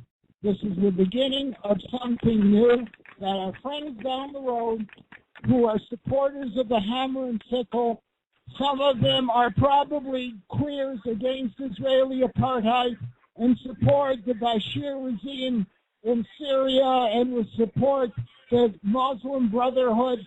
They've taken a massive loss today because we're here. They even attempted to designate a war memorial, which allows all of us to speak here. Thank you. That's all I have to say. Again, that was Walter Fox. And Ed's going to get up and say a couple more words, too. Just one more thing to add to the protesters who say our daughters are ashamed of us. My daughter had to do a course called Theory of Knowledge, which is critical thinking, for her international baccalaureate requirements. And one of the major projects that she did was a verbal presentation, an oral presentation on violence against men, how it is ignored, how it is laughed at, how nobody does anything about it, especially when it is a woman committing the violence. She got 95% in that course and 100% on that project. And her teacher said, after she was done, that if it had been a boy saying those things at the front of the class, nobody would have believed him, nobody would have cared. I think my daughter is plenty proud of what I do. In fact, I know she is.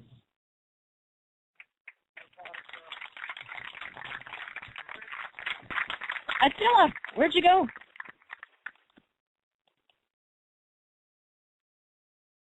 Did you guys hear all that? Hello? Thank each and every one of you that have partaken in this historic event, a gathering that will be remembered and looked upon historically, when hopefully, actually not even hopefully, the day when we don't have to have rallies like this to fight for the rights of men and boys who are clearly in crisis. I want to thank each and every one of you, and I encourage you to tell your friends that we need to pay attention to the well-being of men, boys, fathers, uncles, grandparents. I especially want to thank my father, Peter, and my two sons, Peter and Ryan, for supporting this very important event.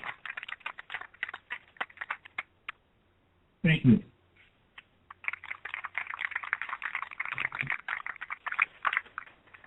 Hello, guys. Can you hear us? Can you hear me? Oh, beautifully. Wherever Danny Boy chose to stand and however he held up that phone, those last two speeches came in beautifully.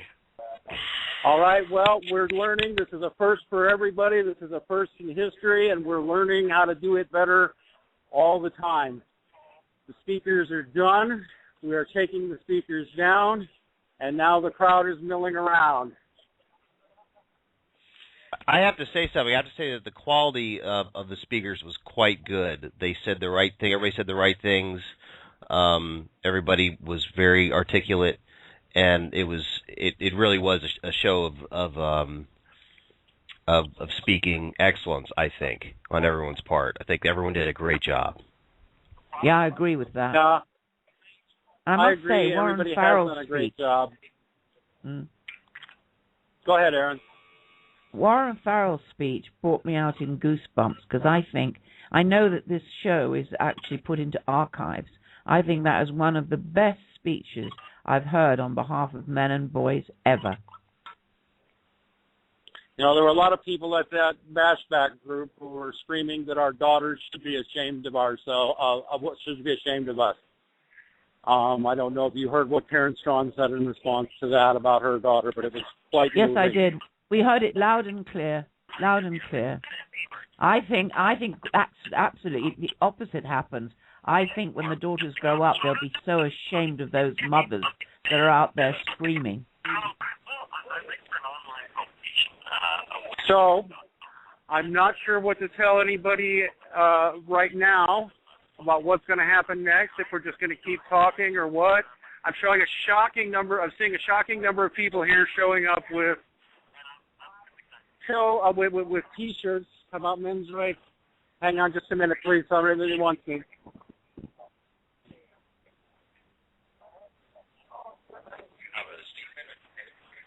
I gotta say, your speech was amazing, very powerful, and moving.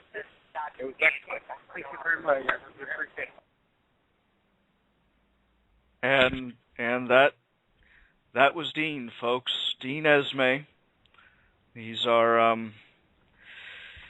number one guy at AVfM, and really want to thank him, and thank you, August, for helping Dean to make sure that he had everything he needed to bring us the word.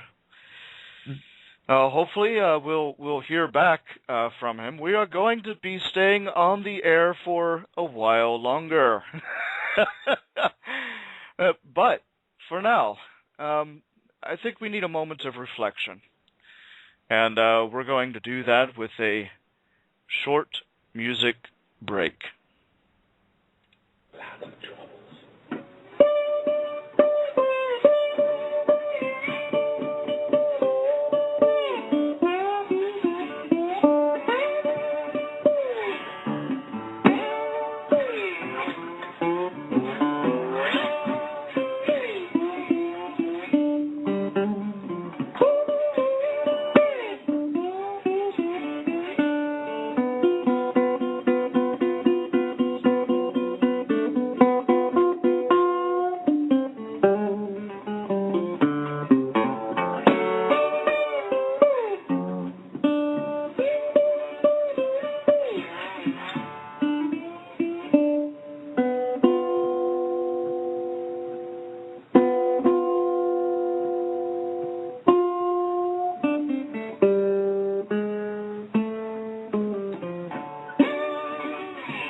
Hello. All right. Can Yes, anybody we hear are. me? We are alive. We are live. And Dean, go ahead.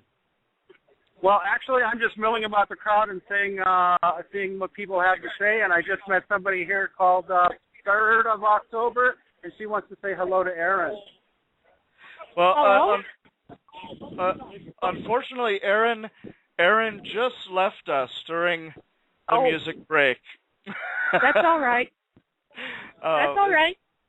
So she's. You can tell her I appreciate what she's doing. Absolutely. I'll be sure to pass I think that what message she's doing along. is good work. You guys are doing a great work. I love your shows a lot. Tell us about yourself. What brought you to the rally? Well, mostly I used to have a roommate and he was pretty suicidal, so I had to call the hospital for him to make sure he got better. I worry about him. So it's people like him that I think of, and that, in a way, some of my own growing up, I wish that there had been people who helped me. And you got these guys here that said that nobody wants to help them. I can sympathize. You know what I mean? Hello? Oh yes. We hear you loud and clear. Yes, it's just sad. It shouldn't be this way. It should not be necessary to hold a rally to make it known that men have issues. It should be obvious. Well, unfortunately, we are dealing with 60 years of feminist discourse silencing the issues in favor of gaining social and political power. Well, they're not going to be doing much for that for much longer, because the more stunts they pull, the more they reveal themselves. And yeah, that's true. That's true, and we were very surprised nobody showed up last night. I thought your fan club would have shown up. Well, we do appreciate the call. Thank you very much, and I will be sure to let Erin know. Yes, and I will catch the show when I get back home. Wonderful. If I don't catch it when it's live, I'll catch it when it's on demand. Hello? Yes, great. Thank you so much for talking with us. And thanks for showing your support. It was really, really great that you were there. Yes, I am. Great. I'm thinking of that old Gandhi quote. What is it? They first ignore you, right? Where are we at? Are we at laugh at you or attack you? Or is it both? Well, it's both, I think. I think we're somewhere in between. And then you win. Yes. Yeah. Sorry, can I just add that? It's my favorite quotation. First they ignore you, then they ridicule you, then they fight you, then you win. Well, I think you guys are very close to winning. So let's hope so. Let's hope we don't have too much more work to do. We appreciate it's worthy work, whatever it is. Yes. Yes, it is. All right, great. Can you put Dean back on the line for us, please? I can. If I can figure out where he got up to. Oh, see, he ran off. He's not. I can't figure out where he is. Oh. I have to find. Well, tell us what's going on there now. Hang on, I'll give you the Danny, and he can find Dean. Okay, cool. Here you go. How you doing, guys? Hey, Danny, tell us about the press presence there. Are there any news crews there? I mean, I understand. Our buddies Vice was here. Who was there? Vice, how they called us. Vice? Oh, yeah. Vice, yes. Yes, Vice was here, and they're here talking and taking things and pictures and whatnot. I actually decided Vice because I went down and approached the protesters and asked them a couple of questions, like I do, and the police tried to push Vice back. Say go back, back this far. I said, are you trying to push around the journalists here? Because that is a protected right under Section 2, Charter of Rights and Freedoms, and I don't think the police really liked it too much, but it is the truth, and everybody deserves their rights. I don't care. Why were the police doing that? Do you know? Was there a reason why the police I think they were just trying to diffuse the situation. Oh, okay. Yeah. That's all they were trying to do. Anybody else besides Vice covering there? I believe there are some other people here. I haven't. Ryerson Student Union's here. Okay, great. Some any words from them? As well. Okay, yeah. Any words from the Ryerson Student Union? What are they? Are they making any noise? What are they doing? They didn't. No, they were just taking pictures, doing reporting, which is great, awesome. Okay. And we've got our copies too, so that's all fine, all's fair. And they actually got a picture of me. Now I have a vintage women's rights pin from 1975, way back when it starts to go sideways.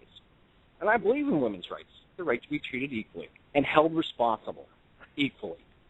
Unfortunately, these twits didn't really like my sign. They didn't really catch that I had this pin, and it's from 1975. So that was kind of comical, and they threw a few bigoted remarks, par for the course with them. Yeah, well. Yeah. Things are slowing down. Karen's talking to Raven. People are shaking hands. Vladek Filler's here. Did you guys talk to Vladek yet? No, put him on. Vladek. The radio. Hello. Hi, Vladek. How are you? This is Bob O'Hara, news director, and James Huff is the radio director. We're here on AVfM Radio, and glad to hear your voice. Yeah, we are joined by Mike Buchanan from the UK. Say hello, Mike. Yes, hello. Hello. So, greetings. Hi. Thank you for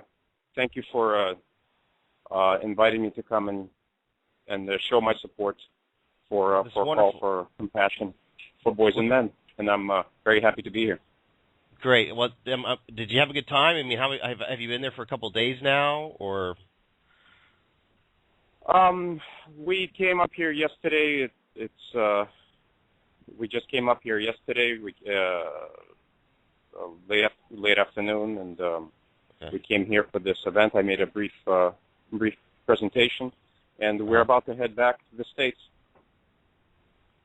Right. So you're living in Georgia now, right? That's right. Yeah. Okay. Great. How's your family doing? Well, my family's doing as well as can be expected. Right. Sure. I guess that's a very relative thing, but yes, they're doing well, and always could be worse. Right. Sure. Well, I'm sure you could appreciate that probably better than most people. So you're really part of an historic moment today. Was your impression that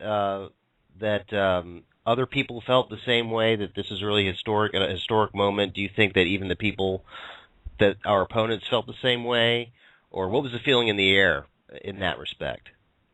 I think that everyone here, there was a sense that this is indeed a very historic moment. It was a very historic gathering.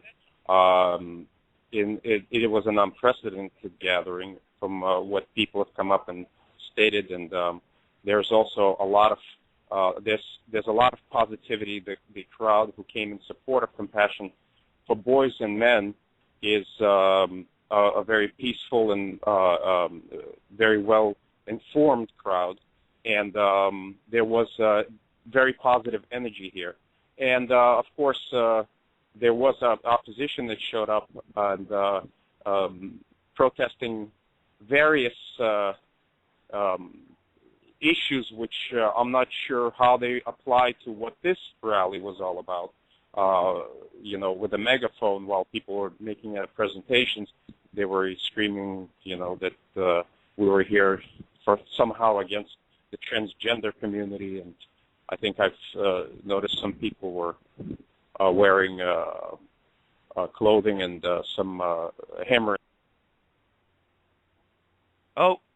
We just lost our connection. Wearing clothing with a hammer, and Mike, I can only assume he was going to finish that up with and sickle. And we've seen a very interesting bent, especially in the Toronto area, of publicly identifying with the more socialist aspect of the political nature when dealing with gendered issues. So What do you think about this? What do I think about it? Mike. I'm sorry, about Toronto. Well, yeah, up in Toronto, there's been a lot of movement with the combination of feminism and socialism, and as Vladek Filler just informed us, some of the crowd of protesters were openly wearing a hammer and sickle. Yeah, yes, it's interesting. At the national conference here in the UK just a couple of days ago, there was a guy from the Socialist Workers' Party, a young guy, mid to late 20s maybe, and he was kind of saying that even in the Socialist Workers' Party, they're kind of recognizing that men and boys have been assaulted by the state for decade after decade, and there's a consciousness building up even in the far left, which I think is kind of important. Well, the question at the end of the day is ultimately going to end up being, how do we solve it? We are just in the phase of letting everyone know that there's a problem. I think the next great step, the next great argument, is going to end up being, how do we solve it?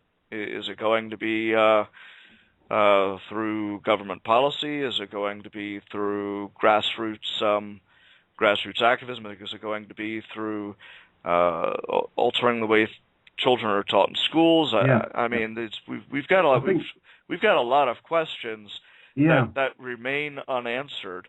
But it's at the end of the day, I mean, we have in our consultation document, as I say, 20 areas where the state assaults men and boys through its actions and inactions. And so the question is really then, how do you stop the state doing that? And the only way that I can see that we stop the state doing that is by making it politically unacceptable to go in that direction.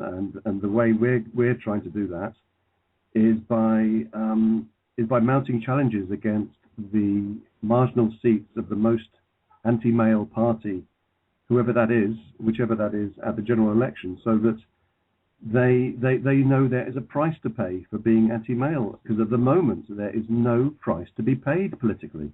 None. I couldn't agree with you more. I think that there's no doubt that we are entering into we're going to have to enter into a more political phase. Yeah. And what you say about making politicians, and the same can be said here in the U.S. Senators and congressmen on Capitol Hill, they pay no consequences whatsoever when they pass things like VAWA and they strip men of due process, and no one's and they've done this carte blanche for decades now. For decades they've done this, and it seems, I think, up until now, a lot of fathers' rights groups, and I'm not going to say names, and some other groups have been very, very hesitant to become aggressive in targeting politicians, targeting their campaigns, going to their home states and educating and talking to their constituents and saying, look at what this person is doing. You need to take him out of office, because things are not going to change. Things are not going to change here in the U.S. or in the U.K. unless either members of Parliament or some members in the U.S. House of Representatives or the Senate start losing their seats because of being anti-male, because of being pro-feminist. They're not going to get the picture, because there's so much money and so much political power involved. You need to take the political power away from them by getting them out of there. And now, trust me, if you do this, if just one head rolls over anything like this, they're going to snap to it real quick. That's how politicians are. That's how democracy works, unfortunately. It is, and I think the money will then roll in. I mean, we're still at the stage at the moment that people are thinking, well, do I donate? Because I'm not sure this is going anywhere. But as soon as, I think it'll take one or two small victories, and I think people are going to kind of see the light at the end of the tunnel, Well, already on the state level here in the U.S., we're having some victories. In Massachusetts, not too long ago, they did away with lifelong alimony and did a lot of reform down there. And in Florida, the legislature.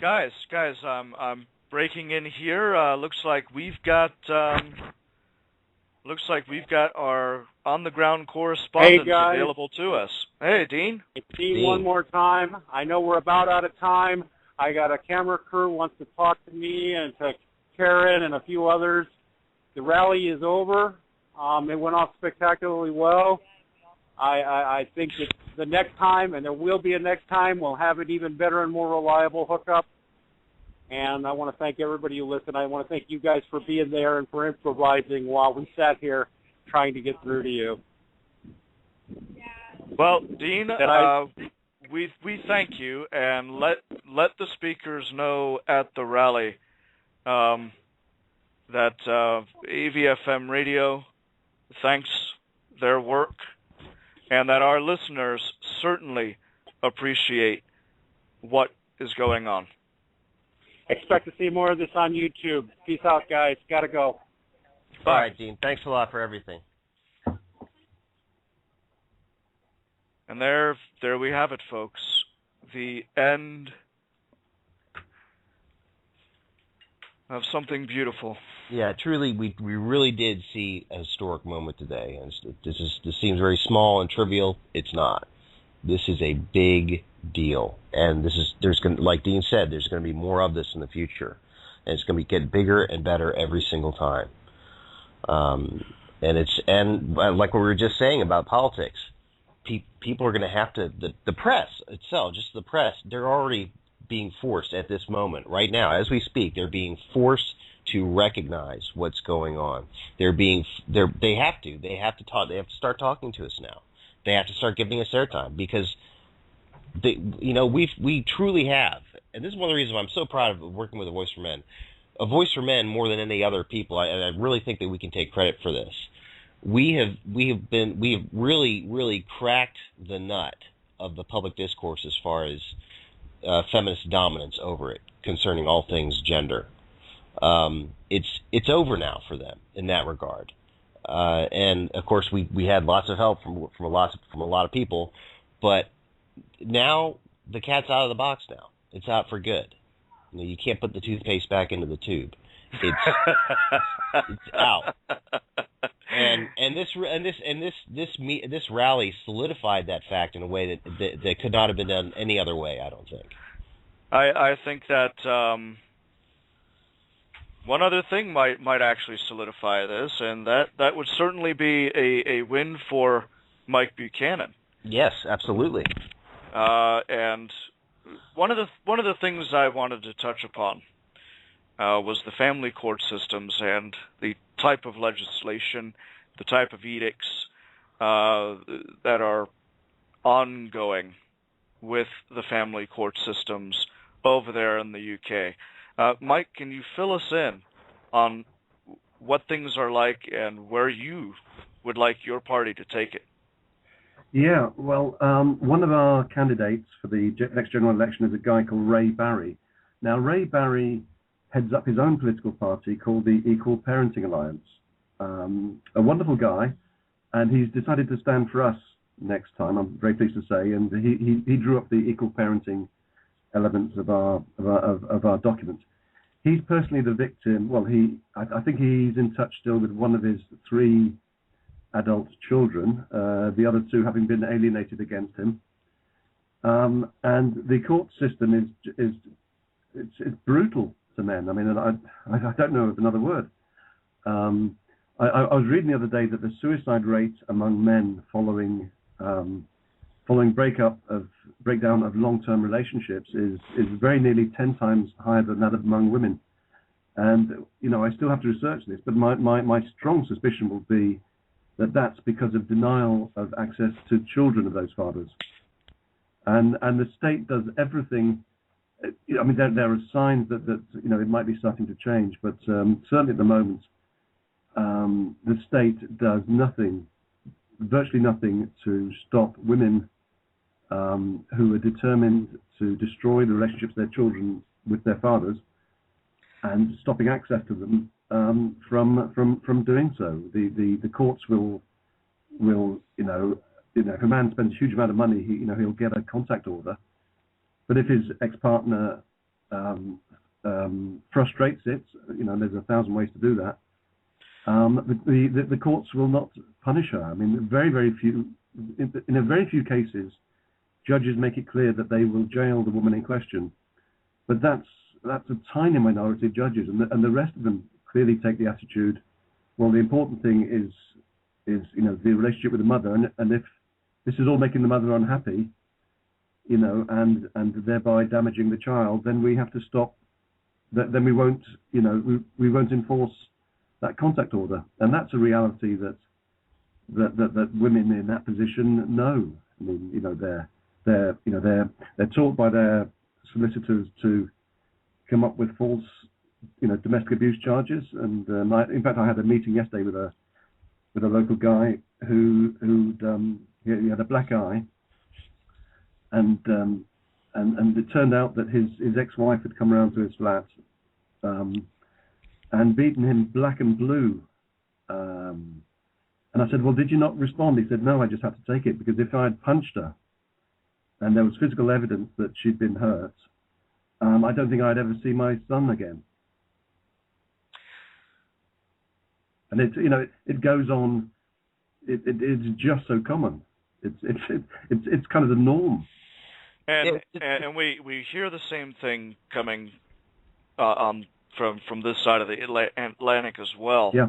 But one of the things I do want to touch on is the nature of these secret courts that you guys had or have in the UK. There's some discussion going on about the recent edicts that were drawn down to sort of open up the courts to scrutiny. Yeah. Back in July. Exactly what is going on with the model of the secret courts and how they are being opened up? Yeah, I have to say I just don't have really have an insight into that. The head of the family law division, who's I can't remember his name now, basically said there has to be an end to this, to the secrecy. Light has to be shed upon it. The media has to get in there and show what's going on. And but as to the detail of that, I don't know. I mean, all too often there are good intentions stated, and somehow things bite the dust along the way. Well, I think at this point we're going to go ahead and we are going to go ahead and open up the phones since the rally has come to an end and everything is breaking down at the rally. The guest call-in number is 310-388-9709. And at this point, we invite our listeners to go ahead and call in and ask questions of Mike Buchanan. And for now, we're going to go to a short music break.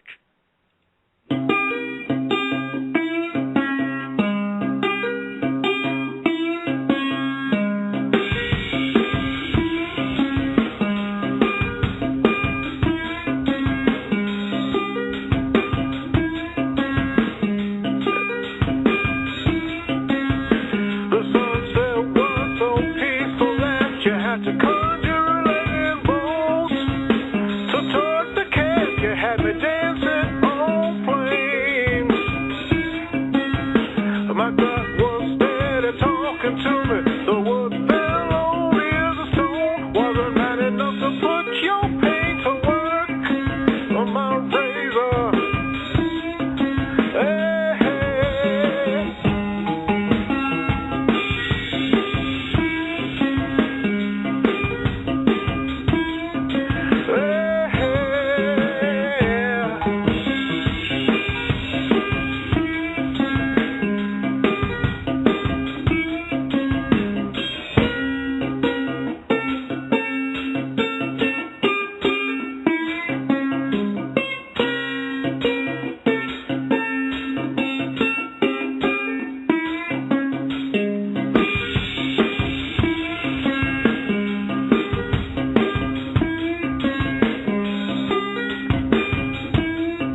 forget who you were talking to.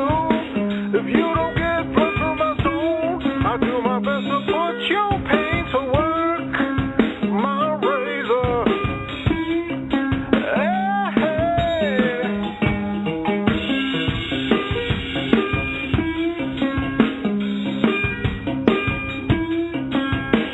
Black clouds never leave me alone again. Lady, your curse is on me. Your spells on my clothes. Black clouds never leave me alone again. Lady, your curse is on me. If thunder lead me home now.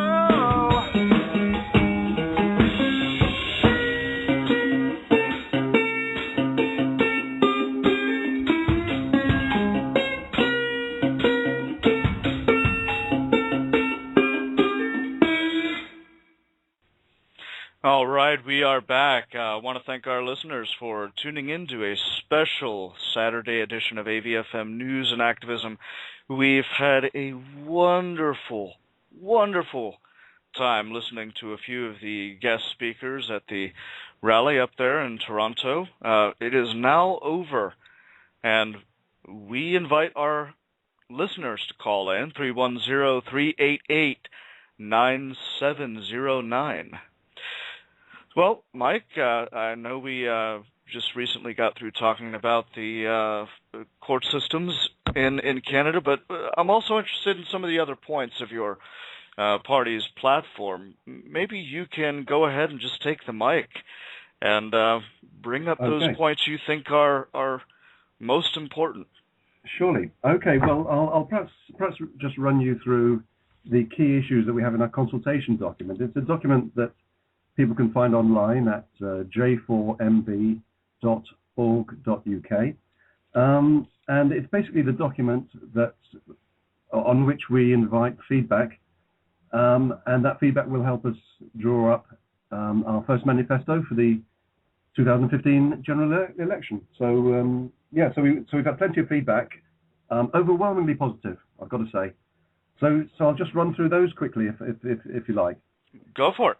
Okay. Well, the first area, our first proposal is that the government ensures that future and existing legislation doesn't discriminate or advantage men and boys, directly or indirectly. And part of the background information we give on that is that whenever there are gender biases in legislation or guidance, they always favour women and or girls at the expense of men and boys. Now, this is a particular assault on men as taxpayers, and I think we're the first people to have kind of made that link, at least in the UK. 72% of income tax in the UK is paid by men and only 28% by women. British men collectively pay £64 billion, about $100 billion more income tax annually than British women. And what the figure would be in the States, you could probably add a zero on that, I imagine. Mm-hmm. Mm-hmm. Political representation. We have a Minister for Women and Equalities. Apparently he's sort of somebody without irony there. Came up with that one. And there's no Minister for Men, so we're calling for the appointment of a Minister for Men so as to provide a focus in government for groups like ourselves. And we're also calling for the repeal of some legislation introduced in 2008 by the last Labour administration, by Harriet Harman, the evil Harriet Harman. There was no mention of this proposed legislation in the 2005 Labour Party manifesto, but the legislation allows political parties to employ all women prospective parliamentary candidate shortlists. Now get this, until 2033, 25 years. To his eternal shame, David Cameron used that legislation, or he proposed to use that legislation just before the last general election to appoint candidates, but he was shamed out of it in the end, I'm pleased to say. But I actually left the Conservative Party, for whom I'd once worked, that very day he made his announcement to use these lists. And I was told that plenty of other members also left the same day for exactly the same reasons.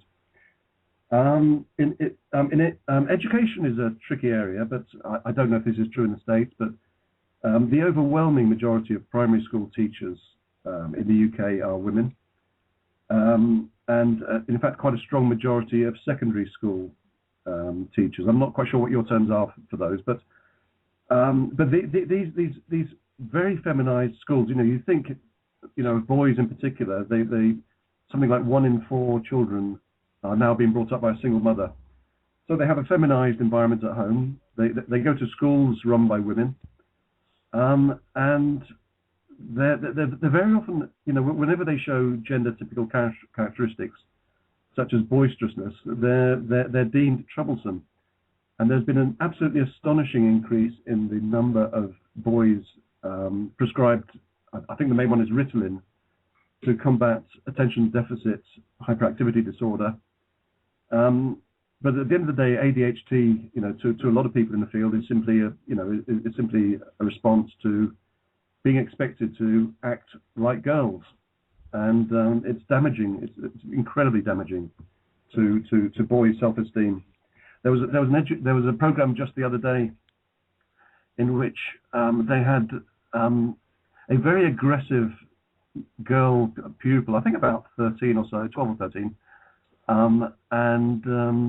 and she was regarded. Well, they kept on using terms like she was characterful, and there was a boy who was very occasionally aggressive, and he was sent to anger management classes with a sort of with a big female teacher. So certainly the you go girl and shut up, you're being too aggressive boy, yeah. Right? Yeah, that's right. And in fact, the two of them actually had a conflict one day, where she said something quite nasty and to the boy, and he reacted. And when her teacher was asking the girl about the incident, just the two of them alone, she said, I had a report that you stood on his head. Is that right? And she said, I can't remember, miss. And then 5 minutes later on the program, she said to somebody, yeah, I did stand on his head. And she's regarded as just a character. And even the male headmaster, who is generally pretty sound, you can just see the deference that even he, a very strong guy, shows towards the female pupils. It's quite incredible. So it's not just the female teachers that if you like, giving a pass to the girls and hammering the boys. It's the male teachers as well. And I guess any male teacher that tried to stand up for the boys wouldn't last too long. It'd be he wouldn't have much of a career. No, it would be it would just be a crippling environment to work in, I suspect. And that is why I suspect you don't find very many male teachers in primary and secondary education roles. No, indeed so, and we have this exactly the same situation with regard to university graduates. In fact, in some cases, I think it's about 60% of graduates these days are women, but in some fields which they really favour, it's over 70%. So in medicine, for example, over 70% of students have been are women. And it's led to a crisis in the NHS, a real crisis, because this has been going on for many years. But as a guy called Vernon Coleman, Dr. Vernon Coleman, was pointing out 30 years ago, the drive to push up the proportion of women in medicine was, would have disastrous consequences. And so it's proved, because female doctors are far more likely than male doctors to quit the profession. They're far more likely to work part-time than men. They're far less likely to be willing to work on social hours. They don't like the stressful environment, particularly accident and emergency. And huge. It's an incredibly inefficient organization anyway. But the feminization of it has been a disaster. And it costs £250,000. So what would that be? I guess coming towards $400,000 to train a doctor. And the government solution to the crisis is to train more doctors. Well, you can bet 70% of those will be female again. And even a conservative-led, administration, just will not recognise the elephant in the room, in this as in every other area. Well, we've got a caller, Night Runner. I think he wants to talk about the rally for a moment. Yes. Go ahead, Night Runner. Hey guys, how's it going? It's going wonderful. How you doing? Just a quick question. What do you guys think about the fact that the feminists seem to have thrown their third string at us? And what do you think that means? I think, and Erin Pizzey talked about this a little bit earlier on. I think that they've realized, first they've realized that the way that the feminists have always gotten the most traction has been from behind the scenes, by playing politics, by getting the media in their pocket. I think they're going to kind of rally into those areas now. I think what we're going to see is a lot more gamesmanship going on, especially in the media. You're going to see moves that they're going to try to mischaracterize what happened in Toronto and what we're all about, or you're just going to see the media trying hard to ignore us altogether.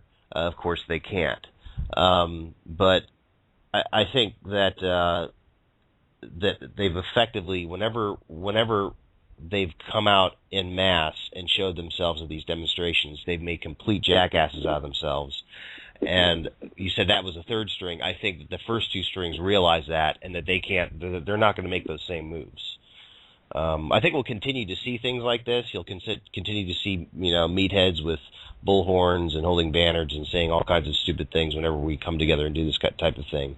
But the real action is going to happen in the newsrooms and in our legislatures, I think. That's what I think. That's how I interpret it. And I would agree with that assessment. Night Runner, thank you for calling in. Do appreciate it. Thank you for having me on. And James Buchanan, keep up the good work, brother. We're pulling for you. Thank you. Thank you very much. All right. We're going to bring somebody we really haven't heard from in quite some time. Dr. T, welcome to the show. Hi, James. How are you? Oh, I'm doing great. I'm as happy as a cat with a great big bowl of milk right now. I know. I would have popped a bottle of champagne this morning to listen to the show, but I have a therapy session starting in 10 minutes with another man who is a victim of false domestic violence charges that his wife filed in order to get a tactical advantage in court, and who hasn't seen his children in close to 4 months. So I think today's rally is both historic and long overdue and much needed, and I am so proud to be affiliated in even the tiniest way with everything AVfM is doing. Well, your work represents part of what it is to be a ground pounder, in my opinion. Because you're great. I mean you're in the thick of it, and you are working with the men who need it the most. So thank you. And thank you for everything you're doing, and my best to everyone who's there and who's not there and listening. And I'm also a little ticked at myself that I wasn't able to be there today, and if at all possible, I'm going the next time you guys do this. I think Vancouver in the springtime would be magnificent. Yeah, that would be great. Yeah, I have every intention of bringing Blog Talk Radio live to the listeners from the location next time things happen. That sounds great. All right, I'm going to get going and get ready for my session. Just so proud of everyone. Well, thank you, Dr. T, and I will be sure to pass those sentiments along. All right. Bye, guys. You have a great weekend and enjoy the post-rally glow. I am. All right. Bye, guys. Bye, Karen. Okay, we've got one more caller. Let's bring on a dear friend of mine. Iron John, welcome to the show. Thank you, James. and Bob and Mike Buchanan for taking my call today. And yes, we are dear friends, at least I consider us to be. Not friends with Mike Buchanan yet, but boy, I really like the things he's doing. And Mike, I would like to be your friend too. Consider it done. Consider it done. Wonderful. Bob, we're already friends as well. And as Jeff? a friend, yes, of course. And as a friend to both of you, I would like to say that I am just beside myself. I'm speechless. What a wonderful moment for the men's rights movement. But I can't help but wonder what this will mean now for us. How will this change things for the movement? What will be different in the future because of today? Do you guys have any opinion? Yes, actually I do. I see this as an inspirational moment. I see that there are going to be men in cities all over North America, at the very least, who are going to recognize, hey, I can actually put my feet on the ground and gain traction. And we're going to start seeing more groups like Men's Rights Edmonton pop up. We're going to see more groups like MRA London pop up. They're realizing now, what have they really got to be afraid of? What have they really got? Now, granted, I think there are still going to be some men who are reticent because of whatever professional position they might hold to actually put their faces out there. But then there's going to be people like me who are simply going to take the plunge, and they're going to be the ones to get the financial support of those individuals who don't want to actually put their face out there. And they're going to be hitting the ground, and they're going to be hitting it hard. And they're going to be changing things inside their own communities. It's important to note that both are important. Both the people who donate money and people who actually do things they're both two sides of the same coin. Pun intended. And I think to answer your question, maybe in a broader sense, I think what this means is that this means bigger and better things in the future. What James said was absolutely true. It's going to inspire more people to act.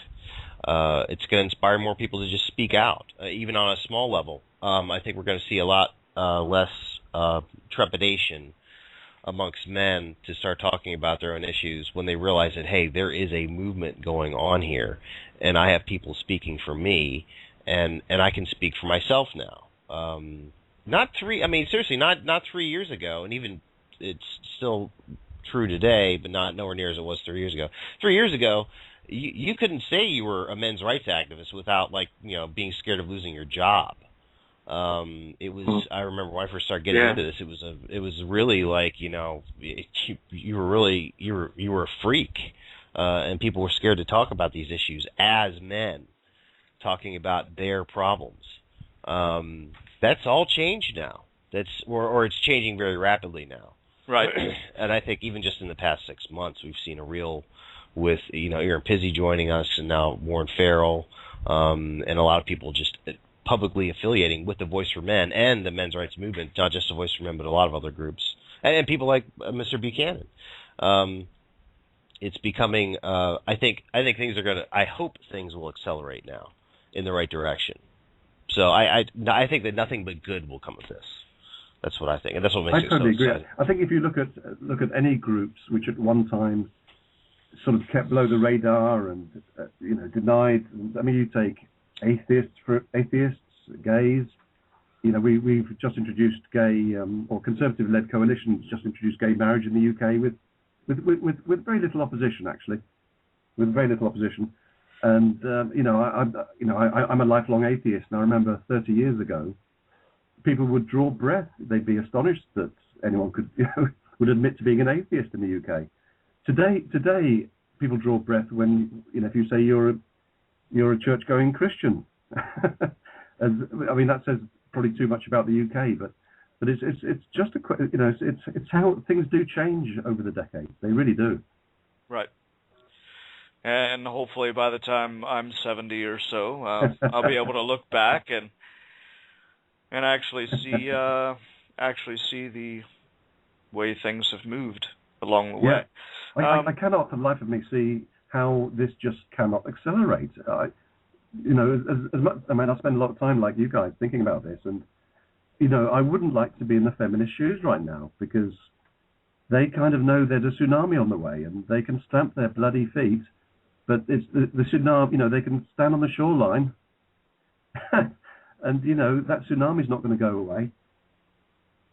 No, it certainly isn't. And one other thing that I think it's important to address is, look at our comedians. Yeah. Look at our comedians, because the jesters throughout history have always been able to say what the common man has not. Yes. It is a rare day that the jesters have their heads cut off. No, you're quite right. No, I'm personally huge. I'm a big comedy fan, and a big fan in particular of Bill Burr and Jim Jeffries. And one of the things that always strikes me when you see their videos is that the women in the audience get it as well. Sure. They just love the honesty. The departure from the narrative that all women are saints. They know it, but they in their everyday lives they have to sort of try and maintain that crazy narrative. Right. And these comedians are not going to come out and they're not going to identify as belonging to the men's rights movement or being MRAs, but their commentary on the issues hold that grain of truth in a way that makes people walk away from the show thinking about what's really going on in the world. And you can't cut their head off. First off, they've got the free speech issues, and then on top of that, they've got the popularity of their fans. No, I think you're quite right, and I think we'll see more and more of them. I think we'll see people like Bill Burr and Jim Jeffries and becoming Joe Rogan. huge. Yeah. I think they're going to be huge. Absolutely. And I still remember watching Eddie Murphy way back in the day. Talking about some of the issues, but his audience got it. But you look at the number of times he was labeled as a misogynist by the women's groups at that time, and you just don't hear it quite as much as you used to, coming from Bill Burr and Jim Jeffries and Joe Rogan. They've been attacked, but there's now more than ever the voices of their assemblies are standing up for the speech that they're putting out there, and so there's this counter protest by the fans, essentially saying, "You guys have no idea what the hell you're talking about if you're going to be sitting here and attacking these comedians for coming up with this great material." And that is something that did not happen back in the 80s, whenever we had men and women alike try to stand up and take the very real issues of divorce and family court and the interplay between men and women to the stage. Yeah, and at some point, surely it'll have to hit mainstream TV, and when that does, boy, will the dam break. Oh yeah, yeah. Once we get news commentators and people open and columnists just openly and uninhibitedly speaking about these things, it's just going to mean that it's going to be the death toll for feminism. It's going to be already. I believe their days are numbered. I believe that. How many days there are, I don't know. Some people say it's going to take. I know James and Paul say, well, this whole thing isn't going to turn for another 10, 15 years at least. I'm a bit more optimistic than that. I think sometime within the next 4 years, I think we're going to see some documentaries. Well, we're already going to have a documentary made about this next year, and it's being made right now as we speak. Actually, I mean, she was at this woman was at the rally today, and we have the BBC one coming. So yeah, right. And it's gonna So that's once that starts happening, it's gonna snowball. Yeah. It will snowball, but I also think it's going to escalate on both sides. And what I mean by that is we haven't really seen the money of the feminist establishment thrown against us yet.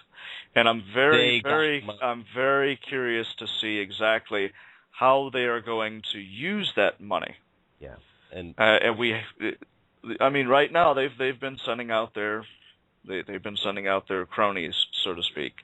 We're at stage 1 of that video game, where you've got those weak ass foot soldiers running at us, and we're just knocking them down by the dozens. Eventually, we're gonna run across our boss battles, and we're gonna see that they're well moneyed, and we're gonna see that they are politically connected. We're gonna see that they're socially connected. And we're going to have to take that on. And the only way that that's going to happen successfully is by continuing this snowball effect. I think you're right, James. And I tell people this all the time. These people don't just have a lot of money. They have a whole fuck ton of money. These people have lots of money. I mean, these organizations, and I could just go down the line: Women's Law Center, SPLC, which is, let's face it, it's a feminist organization. Emily's List, the Feminist Majority. The National Association for Women actually does not have a whole lot of money in their bank, but they still got a lot of money. And it's interesting to see now. It's interesting to see how they've used this on a big money level. Human Rights Watch put the Washington D.C. Metropolitan Police Department on the flame just earlier this year when they wrote a report, a completely messed up hit piece of a report on the Washington D.C. Police Department, saying that they were ignoring rape victims, they were mishandling rape cases, and they spent a lot of money on this report. They spent a lot of money on it, right. And it was so incompetently done. This is where we can be optimistic. It was so incompetently done, and I don't know if you read my pieces on what happened with that. It was just a joke, and the Washington, it was so much of a joke. The Washington Post, I think, was scared to really hold Human Rights Watch to the fire. But that's really, they're not competent people that we're dealing with here. I mean, a lot of them are pretty stupid, and they're not really. I don't think they quite know what to do with us. But it'll be interesting to see how they formulate a bigger response with their money. Yeah, they don't know quite what to do with us. Yet. There are. I must assume that my enemy is at least as intelligent as I am, if not more so. And I'm a relatively smart guy. So. You are, James. You're a smart guy.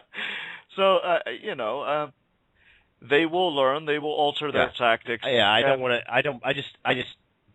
I certainly, you got to give credit where it's due. I mean, maybe I was too quick to say that they were completely incompetent, but what I've seen so far, I think that we can take some heart. I think because I really believe they don't know what to do with us. They don't know how to do it. They don't. Yep. They threw the SPLC at us. That was the best thing that ever happened to us. Yeah. I mean, think about it. Yep. It's just, and look what happened with RadFem when we blew the. Well, that's what happened when we blew the lid off. Yeah, when we blew the lid off RadFem, we had SPLC on. We had a Reddit user named Little Tiger who decided to try to blow the horn on us to the SPLC because we did what we did. So yeah. Well, we're going to take a very short break. I've got a couple ads here that I want to be sure that everybody hears. Let me see what I can find for us. Oh, well, look at that. Here we go. Hello, this is Fiedel Bogen. I don't like feminism, and I'm not shy about saying so. I don't want to argue or debate with feminism. I want to put it out of business. And on the Counter-Feminist blog, I discuss 1,000 ways, both large and small, to make this happen. Point your browser to counterfem.blogspot.com. Denizens of Ward 8, hear me. I am Nick Redding, and I am running for City Council in Edmonton, Alberta. I represent the Patriarchy Party. Now, everyone already knows we live in a patriarchy, yet there are those who need a little reminding just who is in charge. To learn more about the patriarchy most of us already know and love, and to find out what a stronger patriarchy can mean for you, visit mensrightsedmonton.com. Remember, no matter who you vote for, the patriarchy will get in. Oh, God. I love that audio. Good stuff. Well, folks, this is where we are going to call the end of the show. Wow, it's been one hell of a ride. And I'm just going to be one happy guy for the rest of the day. Mike Buchanan, thank you very much for coming on the show. It's been a great pleasure and a privilege. And as I say, AVfM is just, you're going to go from strength to strength, and I hope the guys behind it become billionaires on the back of it. Well, I will tell you, we've got a lot of talent here. We've got a lot of theorists. We've got a lot of excellent writers. Yeah. But what I hope to see in the future is the type of community outreach that really needs to happen. And I think you are going to take it. So thank you. Thank you very much. Robert, I want to thank you for joining us. I know it was kind of a quick decision. I had to make it. I had to get here. So. And to Erin Pizzey, who needed to go off the air. We love you, Erin. Thank you very much. And to anyone at the rally who just might happen to be listening, tell everyone thank you. Any last words, Robert? Take the red pill. More on the way. Thank you. And goodbye, folks.